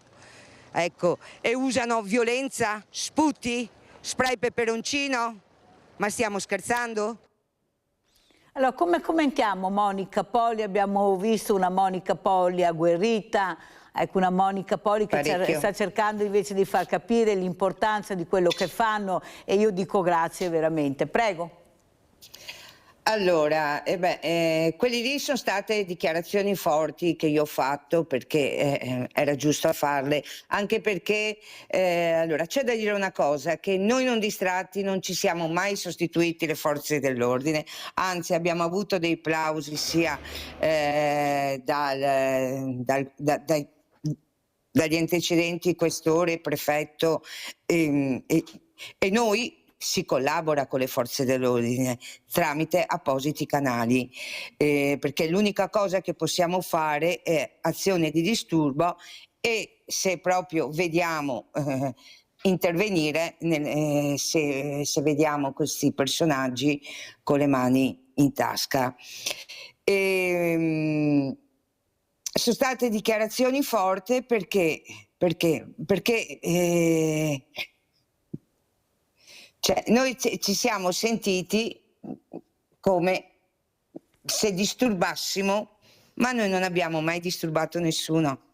Il comandante Agostini questo lo sa, perché noi abbiamo sempre collaborato anche con la polizia locale, come collaboriamo con i carabinieri e come collaboriamo con la polizia di Stato. E a Carnevale, ecco, molti borseggiatori nuovi sono stati da noi segnalati, fotografati, e poi le stesse fotografie noi le abbiamo girate subito sia a tutti i componenti delle forze dell'ordine, ed è per merito nostro che ci sono stati fatti arresti e fermi. Monica Poli, come fate a individuare, perché veramente c'è sempre tanta gente anche nelle calli, ecco, questi borseggiatori o borseggiatrici, cos'è che vi fa capire che in quel momento qualcuno è in pericolo e che c'è una persona che disturba? Allora, non è semplice, soprattutto nell'ultimo periodo, perché come ho detto, le borseggiatrici, quelle storiche, quelle che per anni, si parla di un decennio, hanno fatto migliaia di vittime, ma proprio migliaia, perché forse sono quelle che facevano più borseggi di tutte. Per il momento non ci sono, però purtroppo ci sono volti nuovi provenienti dai clan spagnoli e provenienti dalla Romania. E non è facile, anche perché sono talmente vestiti bene. Io ieri ero a Mestre, c'era un borseggiatore, vi giuro, ho fatto difficoltà a intercettarlo. Bisogna seguirli, vedere i movimenti e capire. Non è semplice, non è semplice. C'erano qui 2 coppie che sono arrivate in questa settimana. Una è stata arrestata ieri in flagranza di reato dalla Polizia di Stato sul ponte di Rialto. Vi posso assicurare, lei tutta rifatta, una bella ragazza. Lui un po' più si poteva magari percepire, ma lei assolutamente no. Non è semplice, non è semplice. Andiamo Ci a vuole vedere pazienza. anche questa, devo correre perché il tempo è tiranno, ma dobbiamo anche capire come si muove Monica Poli con questo comitato importantissimo. Polemica Calle Pickpocket. Uguale all'attualità, allo stradario di Venezia, Calle della Mandola è diventata per qualche ora Calle Pickpocket, Calle dei borseggiatori. Mani ignote hanno posizionato nella notte la riproduzione del Nissioeto all'imbocco della Calle da Campo Sant'Angelo, un gesto di denuncia e di protesta condito da una certa dose di ironia di un fenomeno che anche in questa zona del sestiere di San Marco è particolarmente sentito, a cominciare dai ristoranti che hanno i plateatici in campo. Abbiamo trovato dei portafogli e dei documenti, ovviamente tutto vuoto, buttato in mezzo ai tavoli. Non sarebbe una cattiva idea mettere magari delle cassettine dove poter buttare dentro eventualmente passaporti, documenti e quant'altro. Non è una cassetta come quella suggerita dal ristoratore, ma ha la stessa funzione questo pertugio tra una porta e una saracinesca che ci hanno segnalato i veneziani non distratti, che a loro volta l'hanno segnalato alle forze dell'ordine. Siamo sempre nel sestiere di San Marco. A terra è pieno di portafogli e da alcuni sembrano uscire dei documenti. Portafogli evidentemente gettati qui una volta svuotati di contante e carte di credito. Queste persone cercano di riciclare le carte di credito, cioè nel senso vanno nei negozi spendendo con le carte di credito rubate. Non hai mai avuto il sospetto che... Sì, ho avuto il sospetto e fortunatamente ho capito la situazione e li ho mandati via. Vediamo le facce anche dei turisti poveri impanicati perché non trovano il portafoglio. È un problema che qui a Venezia non è ancora risolto. I vigili non si fanno vedere. Il Nissioeto Calle Pickpocket è stato rimosso in mattinata da polizia locale e vigili del fuoco. I pickpocket evidentemente ancora no. Monica Poli ci aggiorna sulla situazione in tempo reale. Stamattina ci hanno segnalato che i borseggiatori erano dalla stazione di Mestre, facevano via Righi e Vempa su e giù ed erano parecchie bande. In circa 15 minuti fa ne sono passati 2 verso l'Accademia e poi abbiamo parecchie segnalazioni bacino Orseolo. Spesso la toponomastica di Venezia racconta storie della città. Calle della Mandola si chiama così perché una volta si produceva un'acquavite alla mandorla e qui accanto c'è addirittura un Rio Terra degli Assassini. Per cui intitolare una calle ai borseggiatori non sarebbe una scelta così singolare. Il problema comunque rimane serio. Ne sa qualcosa chi era l'altra sera al pontile dell'Accademia. Intorno alle 20:30 circa, forse riconosciuti, erano una bella banda, hanno spruzzato lo spray al peperoncino dove la gente, c'è stato un fuggi della gente, cioè stanno diventando sempre più aggressivi, soprattutto se riconosciuti. Allora, prevenire è meglio che curare, Monica Poli, però veramente è un problema veramente importante. Però abbiamo visto che se le forze dell'ordine arrivano e gli arresti ci sono, i risultati si vedono. Prego, Monica Poli. Sì, allora, premetto che ci sono tante cose che bisognerebbe fare, soprattutto anche nelle altre città, perché noi siamo in contatto anche con le altre città e purtroppo adesso vediamo che molti dei nostri borseggiatori e borseggiatrici che erano qui a Venezia si sono trasferite a Firenze. Firenze è una città in questo momento che è in ginocchio. Allora, qui si aprono le porte del carcere solo se ci sono le maxi inchieste, perché se ci sono denunce o presi in flagranza le porte del carcere non si aprono e questo l'abbiamo visto più volte. Quindi ci auspichiamo che inchieste fatte come il nucleo investigativo dei carabinieri vengano fatte anche perché, ripeto, qui non vanno in carcere se non ci sono le maxi inchieste. C'è anche un'altra cosa positiva, che si danno fogli di via e DASPO. Oggi c'è un articolo del Questore che loro, soprattutto i borseggiatori uomini, iniziano ad aver paura se viene applicata l'espulsione. Ecco, l'espulsione è un fatto accaduto 2 settimane fa, che mi avevano segnalato 2 borseggiatori che stavano arrivando da Marghera. Grazie alle forze dell'ordine, che io ero, fatalità, mi trovavo in Piazzale Roma, ho chiesto l'aiuto alle forze dell'ordine ed uno di questi che io conosco benissimo, perché da lui sono stata aggredita per ben 2 volte, l'ultima volta ad agosto, dove ho avuto 7 giorni di prognosi, è stato espulso e portato al centro di rimpatrio. Infatti loro iniziano ad aver paura proprio dei fogli di espulsione.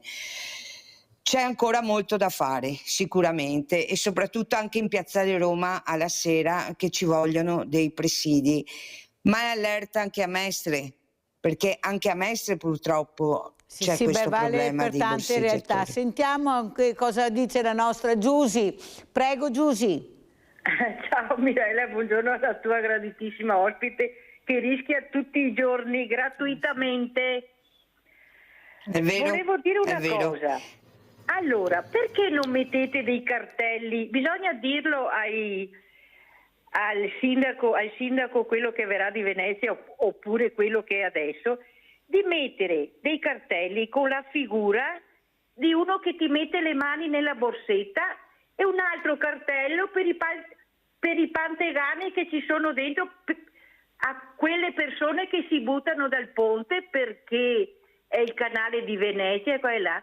Ma nel canale di Venezia ci sono topi, le fogne, di tutto e di più.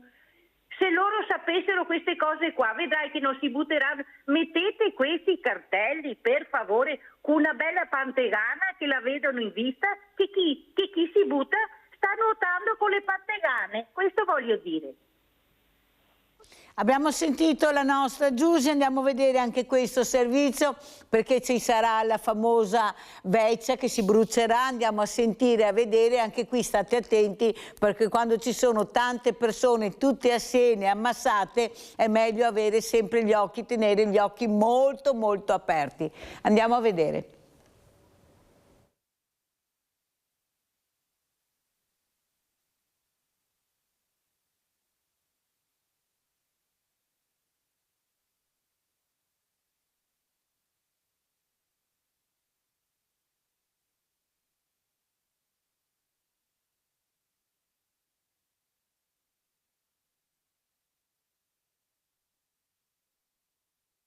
Con giovedì 12 marzo 2026 saranno 58 le volte che il Tribunale Popolare a Ponte Dante processerà Treviso e la Marca.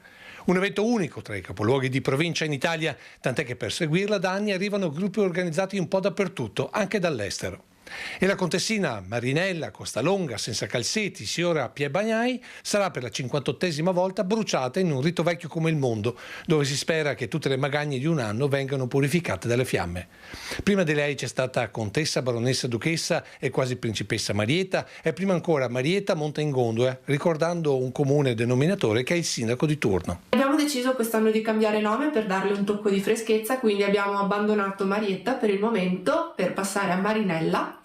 Corsalonga è un chiaro riferimento al fatto che siano state organizzate numerosissime corse in città chiudendo tutte le strade, e al fatto che abbia partecipato alla maratona di New York. Infatti, come potrete vedere, il fantoccio appeso sul sile avrà anche una pettorina con il numero 58, che è sia l'edizione della vecchia di quest'anno sia l'anniversario del gruppo. E anche per Antena 3 il rogo della vecchia è un rito, seguito sin dalla nascita dalla televisione 1978, da diversi anni è in prima serata in una diretta seguitissima anche dai non trevigiani doc, perché c'è quella leggera ironia che non offende ma fa pensare, ci sono quelle battute che fanno ridere regalando un po' di spensieratezza in indispensabile in questi tempi cupi di guerre e rincari. E poi c'è lo spettacolo delle fiaccole sul Sile con i sommozzatori e l'accensione del pupazzo di tela e cartapesta. Un rito, dicevamo, che in TV inizierà subito dopo il telegiornale di Treviso, con l'anteprima tra spettatori e componenti la corte giudicante, per poi continuare tra i balli del gruppo folcloristico trevigiano che da anni organizza lo spettacolo scrivendo tutti i copioni. Tutti questi anni di manifestazione ci portano inevitabilmente a ricordare chi l'ha creata, l'ha pensata, l'ha costruita e con il suo talento l'ha resa la manifestazione che è oggi, e quindi inevitabilmente pensiamo al nostro presidente fondatore Gianfranco Crespan, che interpretava il conte Calsina Rinaldi, accusatore, e anche agli altri amici che ne hanno fatto parte come Luigino Visentin e il maestro Angelo Smiazzetto. Allora salutiamo anche la nuova presidente del gruppo folcloristico che abbiamo avuto ospite poco tempo fa.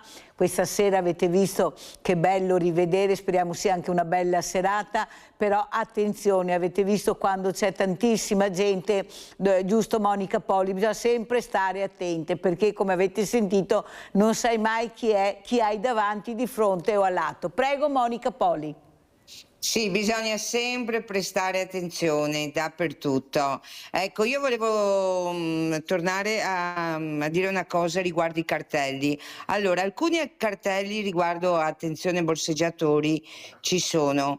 E noi abbiamo sempre chiesto di mettere anche dei sonori, soprattutto dove si fanno i biglietti alle macchinette, perché adesso ci sono più macchinette che bigliettai. Macchinette anche in ferrovia, quando si fa il biglietto del treno ti avvisano fate attenzione ai borseggiatori. Purtroppo abbiamo combattuto per molti anni su questa cosa qui, però siamo rimasti inascoltati. Speriamo magari con la prossima amministrazione che si possa fare qualcosa, perché, ripeto, ci sono molte cose, perché in questo momento bisogna usare tutta la prevenzione. Ecco, è l'unica cosa finché... perché sarà difficile debellare queste organizzazioni. Abbiamo visto dal nostro giornalista Filippo Fois questo ammasso di valigie anche con documenti. Ecco, cos'è questo? Chi è che va a vedere? Perché ci sono anche documenti e sono documenti importantissimi, prego. Sì, ci sono, addirittura abbiamo trovato farmaci salvavita, testamenti biologici, cioè noi in un portafoglio, a seconda di chi è, ci può essere di tutto, nel senso anche fotografie di persone care scomparse.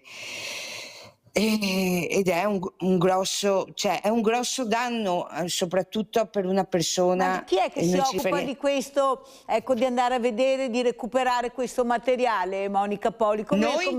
Ma noi lo facciamo di solito, noi tutti quei luoghi dove sono stati praticamente scoperti, e quello è niente perché ne avevamo scoperto un altro in una casa che stavano restaurando ed era praticamente il punto delle borseggiatrici vicino al Giglio. Lì avremmo trovato, credo fossero 70-80 portafogli. Mamma mia.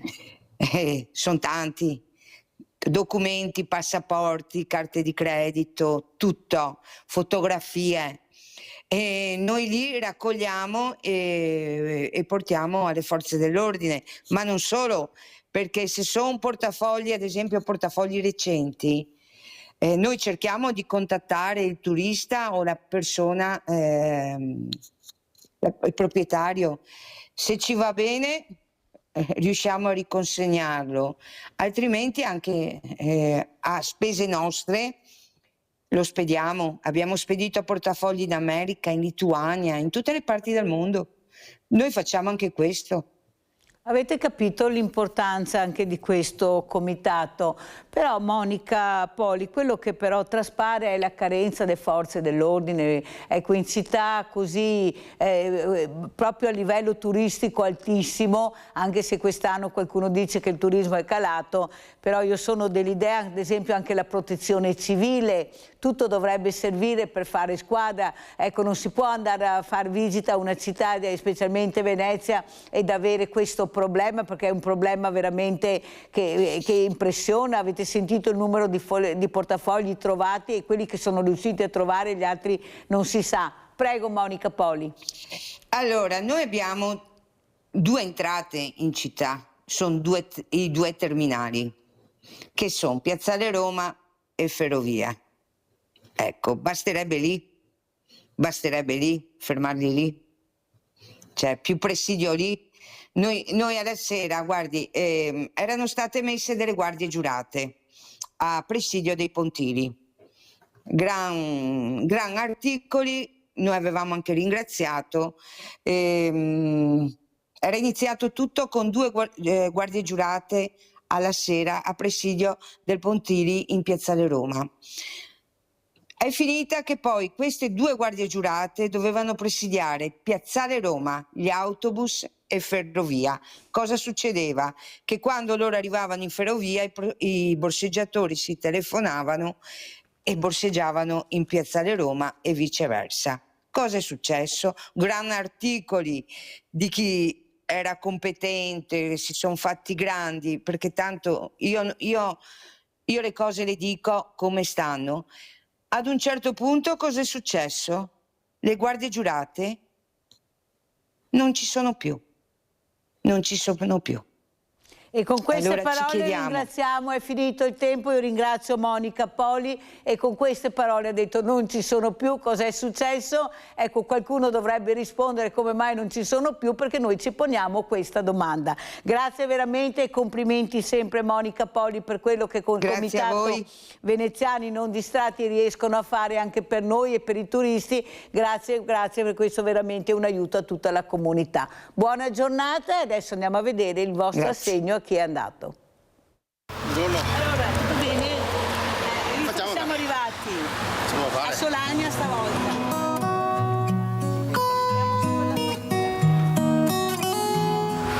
Ciao, come ti chiami? Noemi. Ciao Noemi. Ciao. Allora. Sono contenta di conoscerla. Sì. Tutto bene? Dai, se non ci speravi. Abbiamo fatto i compiti. Invece vedi che bravi. Sì, proprio. Che bravi che sono i telespettatori di Rete Veneta. Sì. Siete proprio a parte del nostro.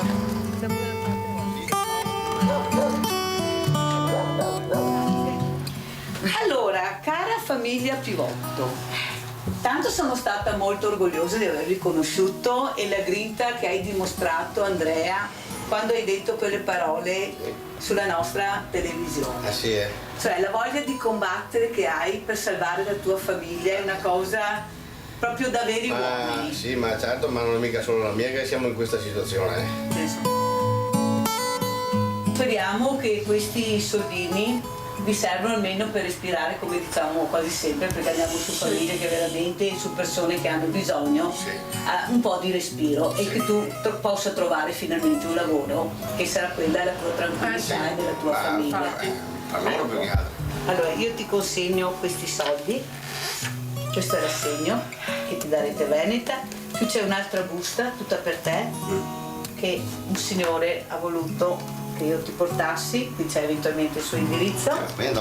E hai visto che hai fatto centro, cioè le persone che ascoltano riescono a capire quando una persona ha veramente Una famiglia, un padre di famiglia riesce a capire. Bravissimo. Cosa farai, Andrea, Michela, cosa farete con questi soldi? La prima cosa che farete? Tutte e due le assicurazioni della macchina.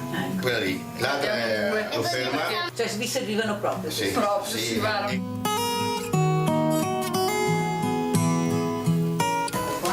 Vado a Michela, dai, Michela. Ce lo meriti, vero Michela? Sì, Me lo meritate due, ma quando ho sentito la tua voce proprio... però sono sempre con questo bel sorriso,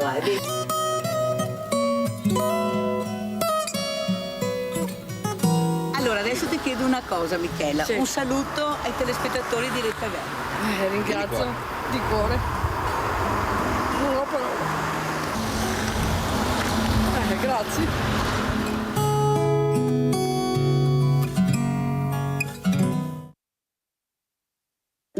Eccoci qua, siamo arrivati a Padova da Gabriele che ci sta aspettando. Ciao Gabriele. Come va? Infinite grazie del vostro aiuto. Come va? Va male, siamo messi male economicamente. Posso dirvi 1000 grazie, siete stati grandiosi, grazie a tutti i contribuenti, ne abbiamo proprio bisogno, c'è tanta gente, artigiani come me, che sono in questa situazione. Che dire in più? Tu hai anche 2 bambine? Sì, ho 2 figli minori, la moglie a carico, sono anche un orfano di guerra, di categoria protetta. Ho cercato in tutte le maniere di trovare un posto di lavoro come categoria protetta, eccetera, eccetera, scritto al Ministero delle Politiche Sociali, al Comune, eccetera. Non è arrivato niente. Ormai ho superato l'età, non sono in un'età lavorativa appetibile per chi sia. Quanti anni hai? 60 compiuti. Io sono un lavoratore da sempre, da quando avevo 9 anni. Ecco, stiamo entrando in casa di Gabriele, permesso, ecco qua, questa è la casa di Gabriele. Eh sì, la casa è piccolina, è pulita, è dignitosa, ma non abbiamo di che vivere. Che mangiano qua? Ho 2 bambini minori e una moglie che non trova di lavorare. Qui non ci può più andare avanti. È tutto così costosa questa vita che uno non può essere senza 2 stipendi in una casa, figurarsi senza niente. Allora, questo è l'assegno, Gabriele. Grazie, molto gentile. Quando ci siamo sentiti ieri ho sentito la tua disperazione. Ti avevamo promesso che ti avremmo aiutato, l'abbiamo fatto. È una bella spesa che mi faccio, tranquilli che va bene.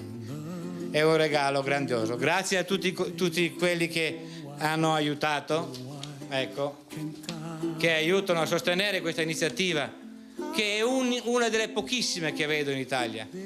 Cosa farai con questi soldi? La prima cosa che farai, Gabriele? Vado a fare la spesa subito, perché non abbiamo da mangiare.